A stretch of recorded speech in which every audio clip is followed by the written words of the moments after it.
Let's get started. Story number 1. The night I landed at the airport, I had no idea it would become the most terrifying experience of my life. I was returning home after a week-long business trip abroad, exhausted and eager to get home to my family. My flight was delayed multiple times due to heavy fog, so by the time we touched down, it was well past midnight. The airport was eerily quiet, far quieter than I'd ever seen it before. Only a handful of passengers shuffled through the terminal, and most of the shops were closed. I gathered my luggage and started toward the baggage claim. As I walked, the overhead fluorescent lights flickered, sometimes dimming to near darkness before brightening again. The long stretches of empty corridor made my footsteps echo in a hollow, unnatural way. There was something about the air, a weight, almost like the atmosphere itself was holding its breath. The baggage claim area was deserted except for a lone airport employee standing near the carousel. He was an older man with a worn uniform and a grim expression. His eyes seemed to follow me as I approached, but when I said hello, he didn't respond. Instead, he turned slowly and disappeared through a side door marked staff only. I shrugged off the unease and waited near the carousel. Minutes passed, but no luggage came out. Eventually, the conveyor belt started moving, but instead of bags, it began to carry old, dusty suitcases that looked decades out of place. They were cracked, faded, and some had strange symbols painted on them. I took a step back, confused, and that's when I heard a whisper, faint, almost indistinguishable, coming from the carousel itself. It was a chorus of voices, low and overlapping, repeating my name.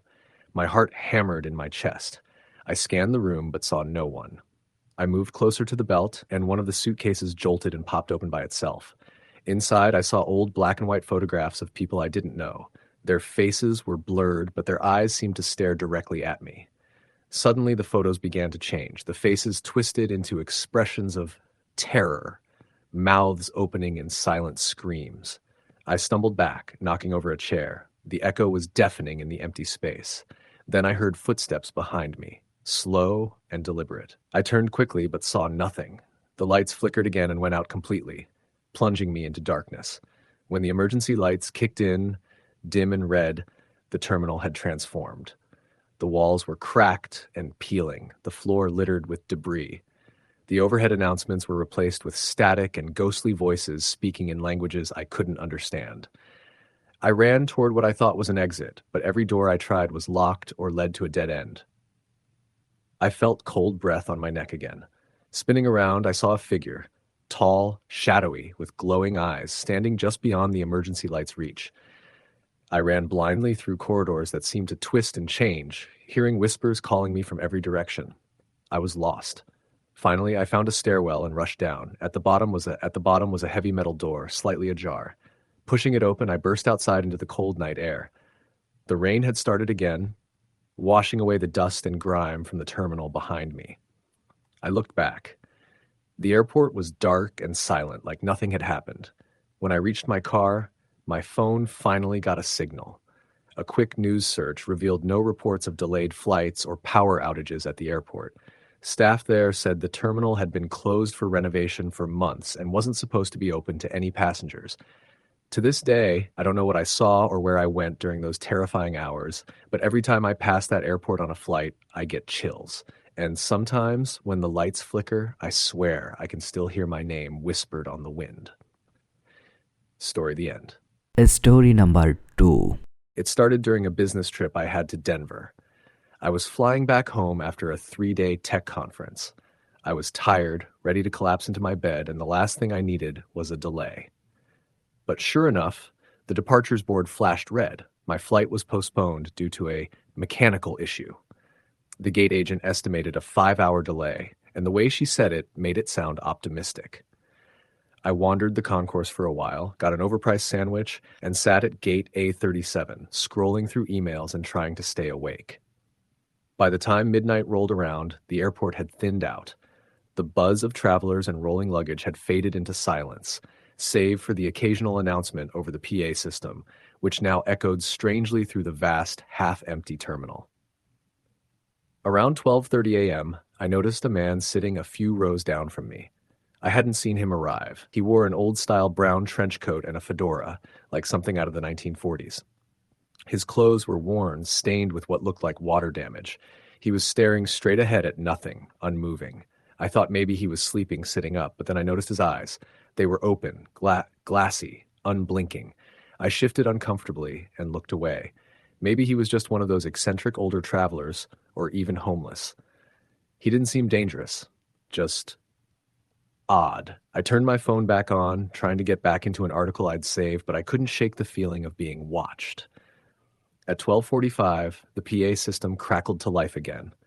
The voice, cold and mechanical, called for boarding at gate A37. But it wasn't my flight. It called for flight 706 to Chicago O'Hare. That didn't make sense. I knew for a fact that flight 706 wasn't scheduled anymore. It had been canceled, not delayed. I'd overheard the gate agent earlier explaining that the aircraft wasn't even at the airport anymore. It had been towed back to maintenance hours ago. Still, a few people around me stood up. Not many, maybe 4 or 5. And then, to my shock, the man in the trench coat also stood, almost stiffly, like a puppet being pulled by strings. He began walking toward the gate. A cold chill crawled up my spine. The gate agent hadn't returned. No staff, no boarding ramp pulled up to the door. Just the sound of footsteps and that same cold voice announcing the same canceled flight again. I stood up, walked a bit closer, pretending to stretch. I wanted to see what the hell was happening. As I peeked around a column, I saw them. The 5 or 6 people who had stood up were now standing in front of the glass doors, the ones that led down to the jet bridge. But the jet bridge wasn't even connected. It was retracted, leaving nothing but a drop to the tarmac. And still, they walked. One by one, they moved through the door, which had somehow opened without anyone scanning a ticket. There was no ramp.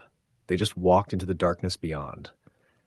I blinked, leaned closer, and then they were gone. I pulled back, heart hammering. I didn't know what I'd just seen. I waited for a few minutes, hoping a security guard or janitor would walk by, anyone who could confirm what the hell was happening.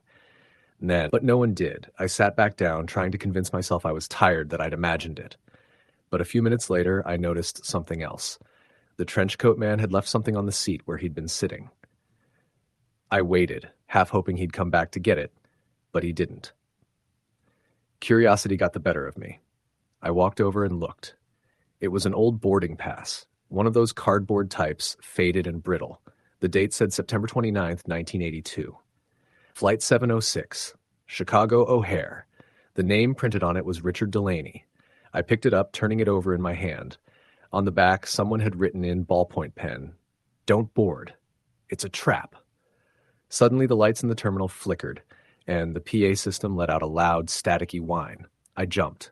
When the sound faded, the terminal was darker. I looked around. Several of the lights had gone out completely. The whole concourse was plunged into a sickly yellow half-light. I sat back down, clutching the boarding pass. This didn't feel right. None of it did. I considered calling airport security, but something stopped me. Who would believe me? That a phantom flight had just called ghost passengers to a plane that didn't exist? That they walked into thin air? That one of them left behind a boarding pass from over 40 years ago? At around 1:10 a.m., another announcement echoed through the terminal. It called for Flight 706 again. Same gate, same impossible details. I stood, heart pounding, and looked toward the gate. This time, more people stood up, at least a dozen. Some looked normal, tired like me. But others looked wrong. One woman's head twitched slightly as she walked, like her neck couldn't fully support it. A tall man wore a flight attendant uniform that looked several decades out of date. One teenage boy dragged his suitcase behind him, but it wasn't rolling. It scraped loudly across the tile as though the wheels were broken or stuck. Again, the door opened. Again, they walked into the nothing beyond the glass. I couldn't breathe.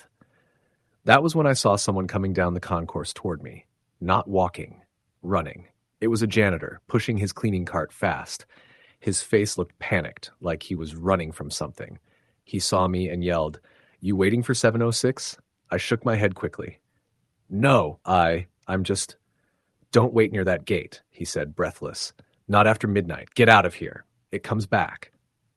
"What does?" I asked. He looked back over his shoulder. "The plane, or what looks like one." He didn't wait for more questions. He kept running, disappearing down a side hall near the restrooms. I stood frozen, heart slamming in my chest. I left the gate area and went back toward the food court. Everything was closed, of course. I sat near a vending machine and just waited, trying to stay awake. I didn't dare go back to gate A37. When morning came, the crowds returned. Families, business travelers, announcements for real flights. I made it onto mine without incident. As we taxied down the runway, I stared out the window and watched the airport fade into the distance. Back home, I tried to research Flight 706. It took some digging, but I eventually found something on an old aviation forum. On September 29, 1982, a flight from Denver to Chicago had crashed just after takeoff. Everyone on board died. Cause: mechanical failure due to overlooked maintenance. The flight number? 706. Passenger lists confirmed it. Richard Delaney was one of them. I never fly through Denver anymore. If a layover pops up that goes through there, I pay extra to reroute. I haven't told anyone the full story, not my wife, not my coworkers, but sometimes when I'm alone in an airport late at night and the terminal gets too quiet, I start listening closely. I listen for the crackle of a PA system calling out for a flight that shouldn't exist. And if I ever hear them call Flight 706 again, I'll run. Story the end. Story number 3. I had never believed airports could be creepy. Crowded, stressful, sure, but not creepy. Not the kind of place where the hairs on the back of your neck stand up for reasons you can't explain. Not the kind of place where you feel like something is deeply wrong even when nothing seems off. That was until last year when I had a layover at a small regional airport in Oregon. That night still replays in my head whenever I hear the low hum of fluorescent lights or the dull squeak of rolling luggage. I'd been flying from Seattle to Sacramento, a short flight, but due to severe weather, our plane had to land unexpectedly. They diverted us to Granton Regional, a place I had never even heard of. It was a tiny airport tucked into the hills near some defunct timber town. According to the flight crew, we were to stay there for a few hours while the weather cleared. They kept repeating that it wouldn't be long. I remember thinking how oddly silent it was for an airport. No announcements, no hustle, just a weird stillness in the air, like the building had been frozen in time. We were told to wait in the main terminal. There were only maybe 20 of us on the flight, and we scattered into the rows of worn plastic seats. A few people opened laptops, others made phone calls. The vending machines buzzed louder than the people. I found a seat near a set of large windows overlooking the tarmac. It was pitch black outside, with nothing visible beyond the faint outline of our plane, barely lit by the tarmac floodlights. Every now and then, wind would whip against the glass, and I could hear the faint creak of the metal structure shifting. That's when I noticed something strange. There were no staff around. Not one. No TSA agents, no airline employees, not even a janitor. It was just us. I walked toward the front counter to see if I could find someone, anyone who could tell me more about the delay. The airline booth was empty. The computer monitors were dark. The keyboard pushed askew like someone had left in a hurry. I peeked into the hallway behind the counter and called out a timid, "Hello?" No answer. I heard only the soft hum of lights overhead and the occasional gust of wind slamming the doors at the far end of the terminal. I turned back to the waiting area, and something about it felt off. I couldn't put my finger on it at first, but then I realized the crowd had thinned. I had only been gone for 2 or 3 minutes, but instead of 20 passengers, there were maybe 10 now. I figured some had gone to the bathroom or to explore, but it still felt too quiet, too empty. I sat back down and pulled out my phone. No signal, no Wi-Fi, nothing. That made no sense. Airports always had some kind of connectivity. I tried again, holding it up, walking around to find a better spot. Still nothing. I turned to the guy sitting a few seats over.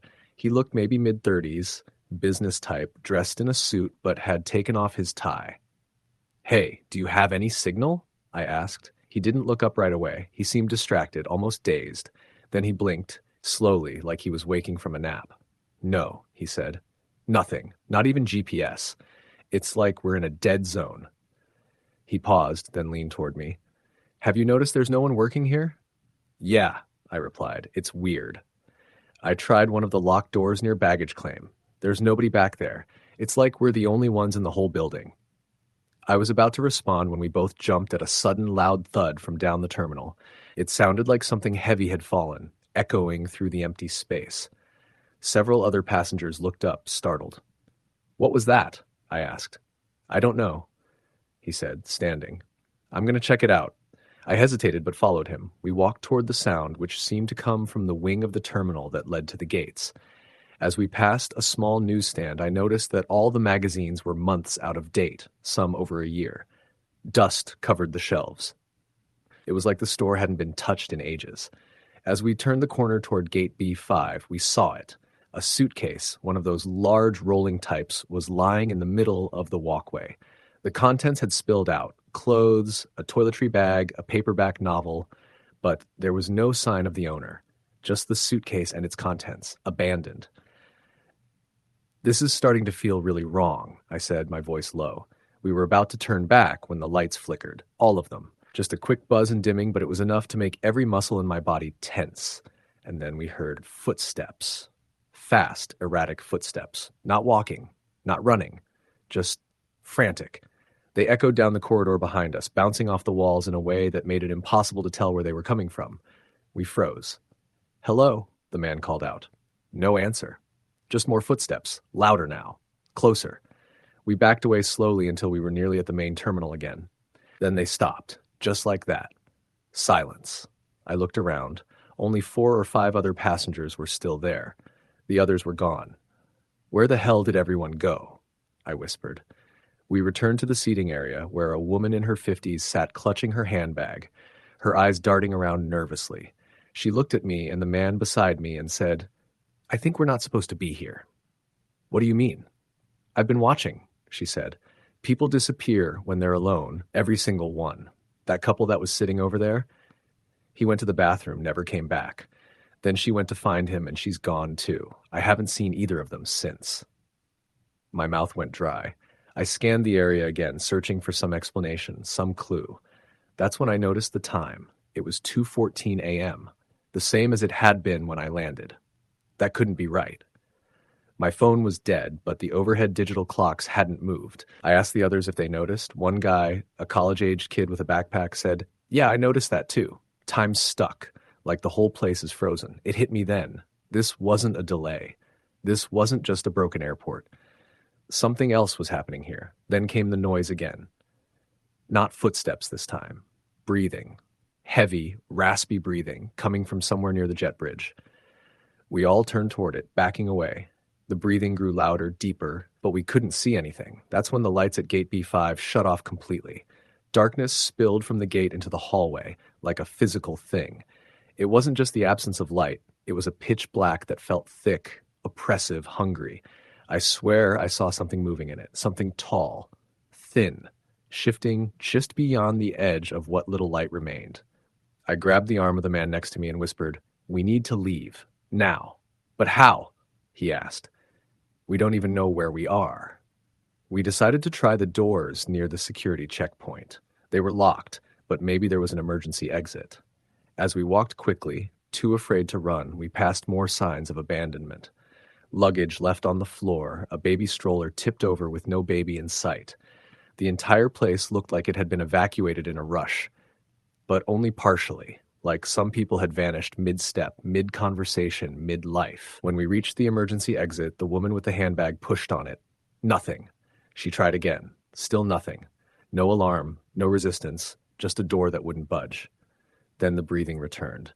It was behind us. The college kid screamed and ran. He barely made it 10 steps before the darkness from Gate B5 seemed to shoot forward like tendrils of ink in water. It swallowed him whole. His scream cut off mid-yell. We ran. Blindly. Desperately. Through a side hallway marked maintenance, we pushed open a loose door and found a staircase. We had no idea where it led, but it was away from whatever was stalking us. The stairwell was colder than the terminal, much colder. Our breath came out in foggy bursts. We climbed, unsure if we were going up or down. It felt endless. At some point, I began to wonder if we were even in the same airport anymore. Eventually, we reached another door. This one opened into what looked like a mechanical room. Pipes, boiler tanks, tools, and a window. A real open window. On the other side was the runway. dimly lit and covered in a fine mist. The breathing was gone. The shadows were gone. We waited there until morning. None of us spoke much, just sat on the cold floor, backs against the concrete walls, watching the sky slowly brighten. And just like that, the airport came back to life. We heard voices, footsteps, the distant whine of a jet engine. We opened the door, expecting to see chaos or emergency crews, but no. Everything was normal. People lined up at check-in counters. TSA scanned IDs. Airport employees walked around as if nothing had happened. Only 6 of us remained. We didn't talk about it. Not to the airline, not to anyone. They said our flight had been delayed and reboarded at 4 a.m. But none of us remembered getting back on the plane. We just found ourselves in our seats again, dazed, as if waking from a dream. I looked up Granton Regional later. I found a few obscure mentions of it in old aviation databases, but no website, no reviews, no photos, almost like it had been scrubbed. I haven't flown since. Every time I hear someone complain about airport delays, I want to scream. I want to tell them, delays aren't the worst thing that can happen in an airport. Not by a long shot. Story. The end. Story number 4. I was in Detroit for a cybersecurity conference. One of those 3-day affairs filled with seminars, coffee breaks, and awkward small talk with strangers who were all pretending not to be jet-lagged. My flight back home was scheduled for 9:45 p.m. out of DTW, and I arrived at the airport around 7, early as usual. I hate rushing through security or getting stuck behind families with 7 carry-ons. Besides, Detroit Metro is huge, and I always liked people watching from the terminal. After going through TSA, I headed straight to Concourse A, where my gate was located. The airport was relatively quiet for a weekday night. Most people were either winding down or absorbed in their devices. I grabbed a coffee from one of those 24-hour Starbucks kiosks and settled into one of the chairs near Gate A59, staring out at the rain starting to mist across the tarmac. I remember thinking how peaceful it was, almost too peaceful. Around 8:30 p.m., they announced a delay. Something about mechanical issues. The new departure time was 10:20. People groaned, of course, but I shrugged it off and leaned further back into my chair. I watched a janitor sweeping the floor near the windows. Something about him looked off, not in a dramatic way, just like he didn't belong. He wore the standard airport custodian uniform. Navy blue shirt, black pants, ID badge clipped to his belt. But he was staring out the window for long stretches of time, sweeping without really moving. I figured he was just tired or killing time. The delay stretched on. They updated us again. Now it was 11:05. I got up and walked around the concourse. Stores were closing. Most food places had shut down already. A few vending machines stood buzzing quietly in the corner. I wandered toward a quiet area near the end of the terminal, just past Gate A78. The lighting there was dimmer, as if they had turned off every other fluorescent panel. There were no other passengers in that section, only the occasional airport employee walking through. I took a seat again, mostly to rest my legs. That's when I noticed the janitor again. Same man, same vacant expression, now sweeping near Gate A80. Except this time, I realized something unsettling. His uniform wasn't quite right. The logo on his shirt didn't match the others I'd seen. It looked older, faded, like a style from 10 or 15 years ago. His ID badge had a plastic film yellowed with age, and the photograph on it was nearly rubbed away. Still, he swept, eyes hollow, expression blank. I stood to move away, suddenly feeling uneasy. As I turned to head back toward the busier part of the terminal, I passed by an old payphone mounted against the wall. I didn't think anyone used those anymore, but out of the corner of my eye, I saw the receiver slowly swinging back and forth, like someone had just used it and let go. No one else was there. I picked up my pace. When I got back to Gate A59, it was eerily quiet. There were still passengers waiting, but they looked strange. I couldn't put my finger on it. One woman was sitting very still, arms on her lap, eyes wide open, not blinking. A man next to her was murmuring something under his breath, so softly it was almost inaudible, over and over like a prayer. Another couple sat together, their faces pale, holding hands so tightly their knuckles had turned white. A third announcement came over the PA, but it was garbled, like the speaker was underwater. I couldn't make out a single word. Everyone else seemed to understand, though. They stood up as one and began walking down toward Gate A72. I felt a sudden rush of nausea, like my stomach dropped. Something was wrong. I turned to the gate agent at the desk. She was just standing there, frozen. Her hands hovered over the keyboard but didn't move. Her head was tilted slightly, and her eyes were locked on the wall behind me, completely unblinking. Her name tag read L. Martinez, but beneath that was a second line that had been scratched out with a pen. I backed away. I didn't know what else to do. I considered calling someone, but my phone had no signal. Not low signal, none. The time on the screen read 11:34 p.m., but it had been 11:34 for the last 10 minutes. I restarted it. Nothing changed. When it booted back up, the home screen flickered, and the background image distorted for a moment, showing something else, something blurry and red. I decided to walk toward the central hub where the concourses met. Maybe I could find an employee who wasn't stuck in whatever this was. As I walked, I passed empty gates, flickering lights, and shops that were closed but still had music faintly playing inside. The music was warped, slowed down. It reminded me of an old cassette tape playing at the wrong speed. At gate A67, I saw a child sitting alone on the floor, clutching a teddy bear. Her back was to me. I paused, about to ask her if she was okay, when she turned around slowly.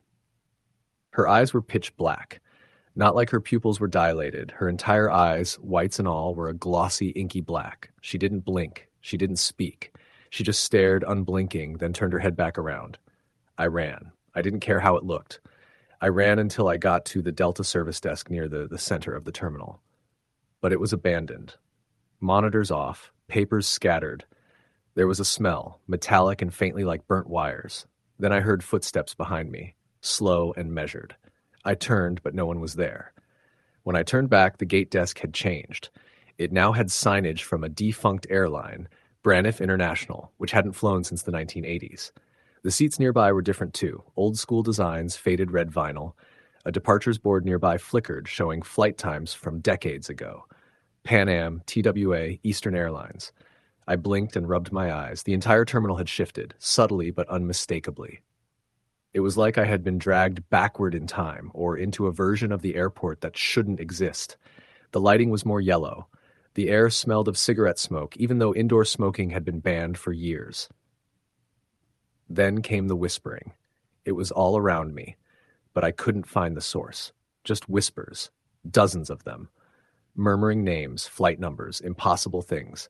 I caught phrases like, "She never landed," and "Stuck in Concourse C since '91," and "Don't go near the service tunnel." That last one chilled me. I didn't know why. The whispers suddenly stopped. All sounds ceased. Even the hum of the lights vanished. The airport went dead silent. I walked in silence for what felt like an hour. My watch still said 11:34. My phone refused to work. Every now and then I'd pass another figure, people who didn't seem real. A man reading a newspaper upside down, a woman staring into a vending machine without blinking. A security guard with no face, just smooth skin where features should have been. Eventually I reached an escalator that was out of service. It led down into darkness. A sign above it said, "Service access, authorized personnel only." Against every instinct I had, I started down the steps, flashlight from my phone guiding the way, even though the beam kept flickering like the battery was dying. At the bottom was a hallway, long and narrow. Pipes lined the ceiling, and water dripped somewhere in the dark. The air was cold, far too cold for an indoor space.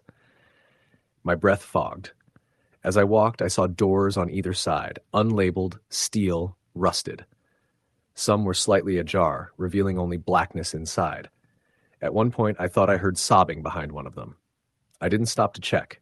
At the end of the hallway was another door, marked with a red light above it. It was slightly open. I pushed it gently and stepped inside. I found myself in what looked like an old break room. Linoleum floor, flickering ceiling light, a table with mismatched chairs. There was a monitor on the wall displaying grainy black and white footage of security cameras. One screen showed the terminal. Another showed the escalator I'd come down. The third screen showed me standing in the break room, but behind me on the screen was the janitor. I spun around. Nothing was there. When I turned back to the screen, the image of me was gone. Now it showed an empty room. The door slammed shut behind me. I panicked, yanked at the handle. It opened easily, and I stumbled out into the hallway again. Only now it was different. Shorter. The doors were gone. The pipe overhead had burst, and water trickled down onto the floor in sheets. I ran. When I finally emerged at the top of the escalator, the airport looked normal again. Music played from a nearby shop. People were boarding flights. A gate agent called out for passengers in Group B. My phone worked. It was 12:01 a.m. and my flight was now boarding. I ran to the gate, panting, and asked the agent if I could still get on. She smiled like nothing had happened. "Of course, sir," she said. "We've been waiting for you." The flight took off without issue. We landed back home 2 hours later. Everything was fine, but I haven't flown out of Detroit Metro since. Because a week after I got home, I looked up an article someone shared on a forum. A janitor at DTW had been killed in a maintenance tunnel back in 1992, an accident with exposed wiring. He was electrocuted while sweeping near Gate A80. His name was Luis Martinez. Story the end. Story number 5. It was just supposed to be a weekend trip. My sister and I were flying out to New York from Atlanta to visit our mother in the hospital. She had a minor surgery, nothing serious, but my sister insisted we go just in case. The flight was delayed an hour, then 2, and eventually canceled because of severe weather over the Northeast. We ended up rebooking for the following morning. The only flight we could get was a red-eye out of Hartsfield-Jackson International, leaving at 2:50 a.m. I wasn't thrilled, but I didn't want to disappoint my sister, who was already anxious and on edge. The airport was quiet when we arrived around midnight. That place is usually buzzing, no matter the hour, but something felt unusually still that night. Most of the food places had closed up, and the cleaning crews were making their rounds. We passed a few other travelers camped out on the chairs near their gates. The lighting was soft and slightly dimmed, like they were trying to simulate nighttime indoors. It felt unnatural, like being in a dream you couldn't quite wake from. Our gate was tucked away at the far end of Concourse D. The walk there felt longer than usual. The moving walkways had stopped running, and the automated announcements sounded warped and muffled. My sister Lauren made a joke about how the place felt like a movie set after filming Wrapped. It made me laugh, but even the laugh felt hollow. We reached the gate and saw a single attendant at the counter. She was an older woman with curly gray hair and a stiff expression. She didn't say anything to us, just tapped on her computer with 2 fingers like she was trying to make it break. We sat down a few rows away and waited. A little after 1:30 a.m., Lauren decided to go find a vending machine. She left her backpack and phone behind, promising to be back in 5 minutes. I stayed behind, scrolling on my phone, trying to fight off the wariness. I was half asleep when I heard the intercom crackle overhead. Final call for flight 8092 to LaGuardia. Final boarding at gate D47. That was our flight. I glanced up in confusion. The boarding pass on my phone said 2:50 a.m. I stood up and looked around for the attendant. She was gone. The counter was empty. Then I noticed something strange. There were no other passengers. No one lined up to board. The gate door was slightly ajar, as if someone forgot to close it properly. Beyond it, the jet bridge was dark. No lights, no hum of a connected plane, just the faint sound of metal creaking like something swaying in the wind. I turned to look back toward the hallway Lauren had taken. Still no sign of her. Another crackle from the speaker. Final call. D47. The voice sounded off. Not robotic or computerized, more like someone whispering too close to the microphone. I grabbed both our backpacks and started toward the hallway Lauren had gone down. As I passed gate D45, I caught sight of something out the corner of my eye. A man in a pilot's uniform was sitting alone in one of the chairs, his cap pulled low over his face. He wasn't moving, not even a twitch. I slowed down slightly, debating whether to ask if he knew anything about the gate changes or delays. "Excuse me," I said softly, walking closer. No response. I got close enough to see his face. It wasn't there. Not in a grotesque, gory way. It was smooth, blank, like skin stretched over a balloon. No eyes, no mouth, no nose, just an expanse of pale, rubbery skin. I stumbled back, heart slamming in my chest. His head twitched slightly, then he slowly tilted it in my direction. I ran. I ran as fast as I could down the corridor, calling out for Lauren. I passed shuttered shops and flickering lights, then finally found a vending area tucked behind a row of seats. She wasn't there, but her phone was. On the floor, screen cracked, still glowing with the last text I sent her asking what snack she wanted. Then I heard it. Footsteps. Slow, measured. Not behind me, but above. I looked up at the ceiling vents, then the support beams that ran along the upper edge of the concourse. Something moved. It scuttled. Fast, like a large animal on all fours. I caught only a glimpse of pale limbs and elongated fingers before it disappeared behind one of the lighting fixtures. I didn't scream. I couldn't. I just backed into a corner and stared upward, waiting to see it again. It didn't come back. Instead, the overhead lights blinked off, plunging the entire area into semi-darkness. Then the intercom returned. Passenger Lauren Mendez, please return to gate D47. The flight is boarding. My sister's name, not mine. And it said, the flight, not your flight. The voice was lower now, guttural, almost like it was choking on the words. I bolted. Back down the concourse. I stopped at every security phone box I could find and tried to get help, but they didn't respond. The screens were black, the buttons unresponsive. I saw no staff, no janitors, no one. It was as if the airport had emptied itself out just for me. When I reached the gate again, the door to the jet bridge was wide open, but there was no plane, just darkness at the other end. The faint smell of ozone and something metallic hung in the air. Then I saw her, Lauren. Standing halfway down the bridge, her back was to me, her arms hanging limply by her sides. "Lauren!" I shouted. "What the hell are you doing?" She didn't turn around. I dropped the bags and ran toward her. The second my foot hit the bridge, everything shifted. The air turned thick, heavy. I couldn't hear the intercom anymore, or my footsteps. Even my breath felt like it had been muted. I got within 10 feet of her. She turned slowly. And it wasn't Lauren, not really. It looked like her, same hair, same clothes, but her eyes were wrong, too large, too black, no white at all, and her skin, it was stretched too tight like it was holding something inside that didn't fit. Her mouth opened, wider than it should have, but no sound came out. Then behind her, in the shadows of the jet bridge, something moved. I didn't wait to see what it was. I grabbed what I thought was her hand, but it was ice cold, and the fingers were too long, and I yanked, then sprinted back out toward the terminal. But she didn't come with me. The arm I grabbed just slipped away like it had never been attached. I fell backward, landed hard on the floor outside the bridge. The door slammed shut. All the lights flicked back on. People were everywhere again. Gate D47 now said a different flight, something to Miami. The older attendant was back at the counter typing away like nothing had happened. I turned to yell, to ask what was going on, but she looked up and gave me a calm smile.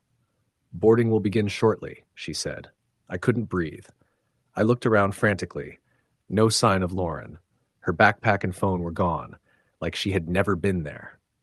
I ran to security, found a TSA agent, and told them my sister was missing. They checked the cameras. They said I had come into the terminal alone. No one with me. No Lauren on any of the footage. I showed them her name on the boarding pass. Her ticket had been scanned. They looked confused, said it must have been a glitch, a duplicate. I filed a missing person report the next day, but nothing ever came of it. The airline had no record of her on the manifest. Her phone number disconnected within a week. Her apartment was cleared out, no trace, as if she'd never existed. But I remember her. I remember the texts. I still have them saved. And sometimes, late at night, I get a message. No number. Just gate D47. Flight is boarding. Story the end. Story number 6. My job had me traveling more than I ever thought I would. Sales conferences, client meetings, product demos. It was a revolving door of hotels, airports, and cab rides. I was used to the monotony of it all, used to the sterile feel of terminals and the strange sense of isolation that came with airports at night. But there was one trip, just one, that never left me. I still can't make full sense of what happened, but I know this much. It was real. It happened in 2017 during a layover at Chicago O'Hare International Airport. I had just finished a 2-day tech expo in San Diego and was heading back to my home in Albany, New York. The original plan was a quick transfer through O'Hare, barely enough time to grab a coffee before my next flight. But the universe had other plans. A blizzard started rolling across the Midwest, and by the time we touched down in Chicago, dozens of flights were delayed or canceled. They rebooked me for a flight the next morning. I could have left the airport and tried to find a hotel, but it was nearly midnight, and everything nearby was either full or charging triple rates. I decided to tough it out in the airport. I'd done it before, just find a semi-comfortable spot, put in my earbuds, and try to catch some sleep. I wandered around Terminal 3, looking for somewhere a bit more secluded, away from the snoring crowds and flickering TVs. I found a quiet gate area, completely empty, dimly lit, with only a few vending machines humming in the corner. The departure board above the gate still showed a flight to Detroit that had been canceled hours ago. It felt forgotten, as if even the janitors skipped it on their nightly rounds. I sat down on one of those hard plastic chairs and started scrolling through my phone. After about 30 minutes, I noticed the temperature dropping. It wasn't just a mild chill from the vents. It felt sharp, almost like the kind of cold that bites into your skin. I zipped up my jacket and rubbed my arms, but didn't think much of it at first. Airports are drafty, especially during snowstorms. That's when I noticed something strange. The lights near the far end of the terminal were off, completely blacked out. I hadn't seen anyone turn them off. No staff, no security. I assumed it was just part of the building being shut down for the night, maybe to conserve energy. But after a while, I started to feel like I was being watched. It's hard to describe, but the longer I sat there, the more the air seemed to thicken. I started checking over my shoulder every couple of minutes, convinced someone was nearby. Eventually, I got up and decided to move, maybe find a more populated area. As I walked past the rows of chairs and vending machines, I glanced toward that darkened hallway at the end. Something moved, a shadow, quick and low. My first thought was, maybe it was a maintenance worker or even another traveler, but something about the way it moved didn't sit right. It was too fast. Not quite human. I froze, staring into the darkness. Then I saw it again, this time clearer. A figure crouched low to the ground, almost crawling on all fours. I blinked, and it was gone. I didn't wait around. I turned and started walking quickly back toward the brighter part of the terminal, heart pounding. But the more I moved, the quieter the airport seemed to become. The usual distant hum of cleaning crews or the occasional rolling suitcase, it had all faded. Even my footsteps seemed muffled. When I reached the main concourse again, I noticed something else. The clocks. There were several wall clocks in that section of the terminal. Every single one was stuck at 2:14 a.m. I checked my phone. It said 1:47 a.m. I reset it, toggled airplane mode on and off, but the time stayed the same. Then my phone died. Full battery one moment, black screen the next. I walked up to the Hudson News kiosk. It was closed, but I hoped maybe there was someone nearby, security, a night shift worker, anyone. I started calling out, "Hello? Anyone here?" My voice echoed too far, like I was yelling in a tunnel. That's when I heard it again, that skittering sound from earlier, followed by a sharp tap, tap, tap. It sounded like fingernails on tile, coming from behind me. I turned around fast, but the terminal was empty. Too empty. Then a soft voice. Whispering. I couldn't make out the words. It was female, maybe mid-30s, repeating the same phrase over and over again in a language I couldn't identify. It wasn't coming from any one direction. It seemed to be everywhere at once, bouncing off the walls. I ran. I didn't care where. I just moved. Down another concourse, past dark gates and blinking flight information boards that showed flights from months ago. One showed a departure time from 1997. Another read flight unknown with no gate number. Everything felt wrong, like the airport had slipped out of time. I stopped at a bathroom and ducked inside, heart racing. I locked myself in a stall and tried to control my breathing. I must have sat there for 10 minutes, trying to convince myself I was just tired, jet-lagged, seeing things. Then the lights in the bathroom turned off. I waited in the dark, listening. The door creaked open. Someone walked in, barefoot. I could hear the wet slapping of skin against tile. Slow, deliberate. One step, then two. A pause. Then a soft laugh right outside my stall door. A dry, breathy chuckle that made my skin crawl. It wasn't amused. It was mocking. Then a whisper, low and scratchy. "You don't belong here." I didn't move. I didn't breathe. After what felt like forever, I heard retreating steps. Then silence. I counted to 50 before slowly unlocking the stall and peeking out. The bathroom was empty. The lights flicked back on as I stepped out. I left without looking back. Somehow, after wandering for what felt like hours, I made it back to a populated section of the airport. The lights were normal. The vending machines were working again. People were sleeping in chairs, murmuring on phones, charging their devices. It was like I'd stepped out of a nightmare. I asked a TSA agent what time it was. He said 2:03. I checked my phone. It was on again, battery at 87%. I didn't sleep a second that night. I sat near the Starbucks until the first gate agents arrived in the morning. I boarded my flight as soon as it was ready, didn't say a word the whole ride home. A few months later, I brought it up to a friend of mine who used to work security at O'Hare. I didn't give him the full story, just mentioned how the airport felt strange sometimes, especially at night. He got quiet. Then he said something I've never forgotten. There are parts of that airport you're not supposed to find. Places that weren't meant to be built but somehow exist.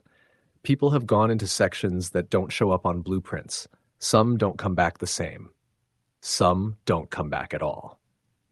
I never flew through O'Hare again. I'll go 3 states out of the way if it means avoiding that place.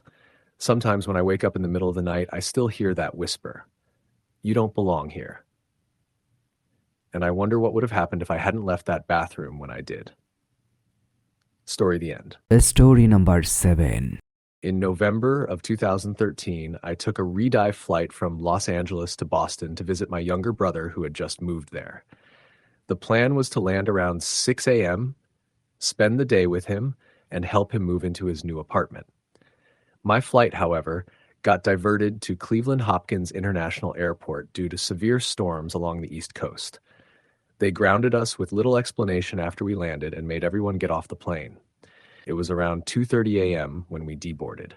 The airport was quiet, with only a few other stranded passengers lounging near dimly lit gates. They told us the delay might last until morning, possibly longer, so most of us prepared to make ourselves comfortable. Cleveland's airport isn't huge, and this late at night, it felt eerily still. I walked around a bit, looking for food or coffee, but everything was closed. I ended up finding a semi-comfortable spot near gate C22, which was completely deserted. The lights in that part of the terminal were turned down low, and I figured I'd catch a little sleep there away from the noise of the more populated areas. I stretched out across the seats with my backpack as a pillow and closed my eyes. Maybe 10 minutes passed before I heard what I thought was someone quietly humming. At first, I figured it was another passenger or maybe a janitor. But as I listened, I realized it was a slow, low melody I didn't recognize. Just 5 or 6 notes repeated over and over again. I sat up and looked around. The gate was empty. No staff, no other passengers. Just me and that low humming sound coming from the direction of the jet bridge. The door was closed and locked, but the sound was coming from behind it, like someone inside the walkway was humming to themselves. I stood, hesitated for a moment, then approached the gate door. The humming stopped. I stood there a while longer, heart starting to pound a little harder in my chest. I started to turn back when the door to the jet bridge let out a slow creak, like metal groaning. It didn't open, but the whole gate door shuddered slightly as though something had pushed against it from the other side. That was enough for me. I grabbed my bag and walked quickly back toward the central terminal. I found a staff member near a vending machine, someone in a reflective vest who looked like they were either TSA or maintenance. I asked if anyone was working over at C22 or if they had staff in the jet bridge. The guy looked confused and said that section of the terminal was closed for renovation. No flights were scheduled to arrive or depart from that gate until the following week. He told me no one should be in there. I didn't go back to that gate. I found a bench near a newsstand where a few other passengers were gathered and tried to shrug it off as my mind playing tricks on me. Maybe I dozed off and imagined it. But the next few hours only made things stranger. At around 3:45 a.m., I went to the restroom near gate C8. It was one of those weird layouts where you enter a short corridor before getting into the main area with the stalls and sinks. The lighting in there was dimmer than usual, flickering slightly above the sinks. I was alone at first. As I washed my hands, I caught movement in the mirror behind me. It wasn't sharp or sudden, more like a slow figure passing across the far wall, as if someone was walking from one stall to another. I turned quickly, but didn't see anyone. I walked down the row of stalls. Each door was slightly ajar. I pushed them all open one by one. empty. There were no wet footprints on the floor, no sound of the door opening and closing. Nothing. But as I turned to leave, the motion sensor paper towel dispenser activated and spit out a sheet. No one had waved their hand under it. I didn't like being alone after that. Something about the place didn't feel right. It wasn't just the usual sterile emptiness of an airport at night. It was like the air itself was heavy, and each hallway was just a little too quiet. I returned to the cluster of people I'd seen earlier, but they were gone. The entire concourse was once again silent. Then I noticed that all the monitors showing arrival and departure times had gone black. Not like they had lost power, just black screens. The overhead announcements stopped playing. No TSA voices, no updates, just dead silence and a low hum that seemed to pulse from the ventilation system. I pulled out my phone and saw that I had no service. Not low bars, literally no service. I couldn't even access Wi-Fi. Every network showed as unavailable. My clock on the phone still showed 3:48 a.m., but it had been that time for at least 20 minutes. I decided to find another staff member or, at the very least, another person. I walked back toward the central terminal again, passing the same gates and closed shops. As I rounded the corner near gate C14, I saw a man in a pilot uniform standing in front of one of the blacked-out monitors. I called out to him, but he didn't respond. I got closer and saw that he wasn't looking at the monitor. His eyes were open but blank, like he wasn't really seeing anything. His hands were at his sides and his mouth was moving slightly, like he was whispering something. "Sir?" I said again. He blinked, looked at me, and then tilted his head slightly like he was confused to see me. "You're not on the manifest," he said. "What?" He just turned and walked slowly away, heading toward a closed security door. I followed him around the corner, but when I turned, the hallway was empty. No door had opened. He was gone. Now I was starting to feel real panic. This wasn't a storm delay or a power outage. Something was deeply wrong. I began walking briskly toward the front of the airport.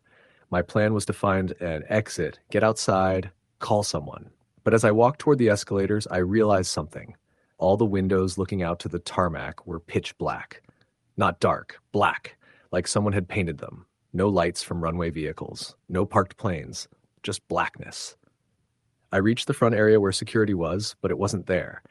Instead of the metal detectors and TSA checkpoints I'd passed hours earlier, there was just a blank hallway stretching on for what looked like several hundred feet. No signs, no doors, no exits. I turned back around, heart pounding so hard I could hear it in my ears. That's when I heard the voice over the intercom for the first time. It wasn't the normal cheery airport voice. It was a slow, garbled voice, distorted like it had been recorded on an old cassette tape. "Passenger 7, please proceed to gate C22. It repeated. Louder this time. "Passenger 7, proceed to gate C22. I wasn't booked under that number. I didn't even know what it meant. But I recognized the gate, the same one where I heard the humming. I walked the opposite direction, back through the corridors, past flickering lights, past the broken monitors. I didn't know where I was going anymore. At one point, I opened a janitor's door and found a stairwell, but every level I tried led to a locked door. Eventually, I found a set of metal double doors that led outside. I pushed them open and was greeted with cold night air and blinding white light. The airport tarmac was no longer dark, but now covered in thick fog, glowing under floodlights. There were no planes, just rows of identical staircases leading to nowhere. Far off in the fog, I saw figures, multiple of them, standing still as if waiting in line. They weren't moving. I called out, but no one turned. The air smelled sharp, metallic, like ozone before a thunderstorm. I ran back inside. As I turned the corner past gate C10, I came face to face with a little girl sitting on the floor with a toy plane in her lap. Her clothes looked old, outdated. She looked up at me and said, "The plane already left." "What plane?" I asked. She didn't answer. She pointed toward gate C22, and then she vanished. I remember falling, like my legs just gave out under me. I sat there, shaking, trying to get a grip on what was happening. I closed my eyes, and when I opened them, it was daylight, sunlight streaming through the glass windows. The airport was full of people again. Announcements blared overhead. The monitors were working. My phone showed it was 6:04 a.m. My flight to Boston was boarding in 20 minutes. I tried telling one of the airport staff what had happened, but he just looked at me like I was crazy. I asked about gate C-22. He looked confused. "We don't have a gate C-22, he said. I pulled out my boarding pass. It now showed C9. I flew to Boston that morning. I barely spoke during the flight. I was exhausted, mentally wrecked. When I landed, I checked the airport map online. Cleveland Hopkins Airport has concourse gates that only go up to C19. There is no gate C-22. Story the end. Story number 8. It was the week before Christmas, and I was flying back from a small business trip in Spokane to visit my family in Ohio. My layover was at Salt Lake City International Airport, and the second leg of the trip wasn't scheduled to depart until 2:30 a.m. I had about 6 hours to kill. It was the kind of layover no one wants, the kind where the airport gradually empties out, the stores shutter, and the only sound left is the hum of vending machines and the occasional squeaky wheel from a janitor's cart. I'd flown through Salt Lake a few times before, so I knew my way around enough to find a quiet corner in Concourse E, which was mostly empty at that hour. I tucked myself into a row of chairs facing one of the large windows that overlooked the tarmac. I remember the snowfall was starting to pick up, just a soft drift at first, then heavier as the hours crept by. The storm had rolled in quietly, almost too quietly. I had a small neck pillow, a coat to curl up in, and I tried to close my eyes for a bit. But something was off that night, something I couldn't quite place. I wasn't the only one in the concourse, but it felt like I was. Occasionally, I'd hear distant footsteps or the garbled voice of the PA system announcing nothing relevant. But after a while, I noticed that I hadn't seen another person walk by in over an hour. Around 12:15 a.m., the lights above flickered. Just a small buzz and dimming, then they returned to normal. I looked around, expecting maybe a maintenance worker or someone to come through, but no one did. The silence grew thicker, the kind that makes your ears ring a little. Then I heard it, this slow, dragging sound behind me, like someone pulling a suitcase with a broken wheel across the tile. I turned around quickly. No one. The hallway leading deeper into the concourse was empty. But the sound had been real, loud enough to make me sure of it. I sat upright and stayed that way, hyper-aware of every little noise. At 12:32 a.m., the PA system crackled to life again. The voice was automated, but there was something off about it. It sounded slowed down, warped. It announced, "Flight 559 to Black Hollow is now boarding at gate E14. I didn't catch the destination the first time. I assumed it was just mispronounced or distorted, but when it repeated a few minutes later, it clearly said Black Hollow. I'd never heard of that city. I grabbed my phone and searched for it. Nothing. Not a town, not an airport, not even a street. I stood and walked toward E14 just to see. The gate was at the far end of the concourse, in the section that had been under construction the last time I passed through. When I got there, I saw that the construction signs were gone, but the area was dim, lit only by one flickering overhead panel. The gate monitor above E14 was on, glowing softly with white text on a black background. It read, "Flight 559, Black Hollow, on time." There was a man sitting alone in front of the gate. He wore a thin windbreaker, far too light for the weather, and had a beat-up leather duffel bag at his feet. He was staring straight at the gate door like he was waiting for it to open. No boarding pass in hand, no phone. "Hey," I said, "you waiting for that flight?" He turned slowly toward me, face pale and worn like he hadn't slept in days. His eyes were sunken, skin almost gray. He looked through me more than at me. "They called my name," he said. "I was on the list." "What list?" I asked, my voice a little shaky. He didn't answer, just turned back toward the gate. Then I saw something even stranger. The plane. I hadn't heard it pull in and I hadn't seen any ground crew or movement outside, but there it was. A plane with no airline branding, no markings at all, not even a tail number. It was sitting just beyond the window, totally still, completely dark inside. I stepped closer to the glass. The snowfall had stopped, but the ground was slick and glistening. I expected to see the usual orange vests and carts moving around, but there was nothing. No crew, no lights on the plane, not even the blinking red or green you normally see on the wings. Then the gate door opened. There was no ding, no announcement, just a soft hiss and a click, and the door slowly swung inward. The man with the duffel bag stood up and walked toward it. Wait, I said, following him. That flight's not real. That place doesn't exist. He turned to me one last time and said, We don't get to choose where we go. Not anymore. Then he walked through the door. I leaned in, trying to see what was beyond. I expected the jet bridge, maybe darkened or inactive, but what I saw was wrong. It wasn't the inside of the usual metal tunnel. It looked like a hallway, lined with old wooden planks, flickering lanterns hanging from the walls, and it stretched on much farther than any normal jet bridge should. I smelled something faint through the open door, wet earth and smoke.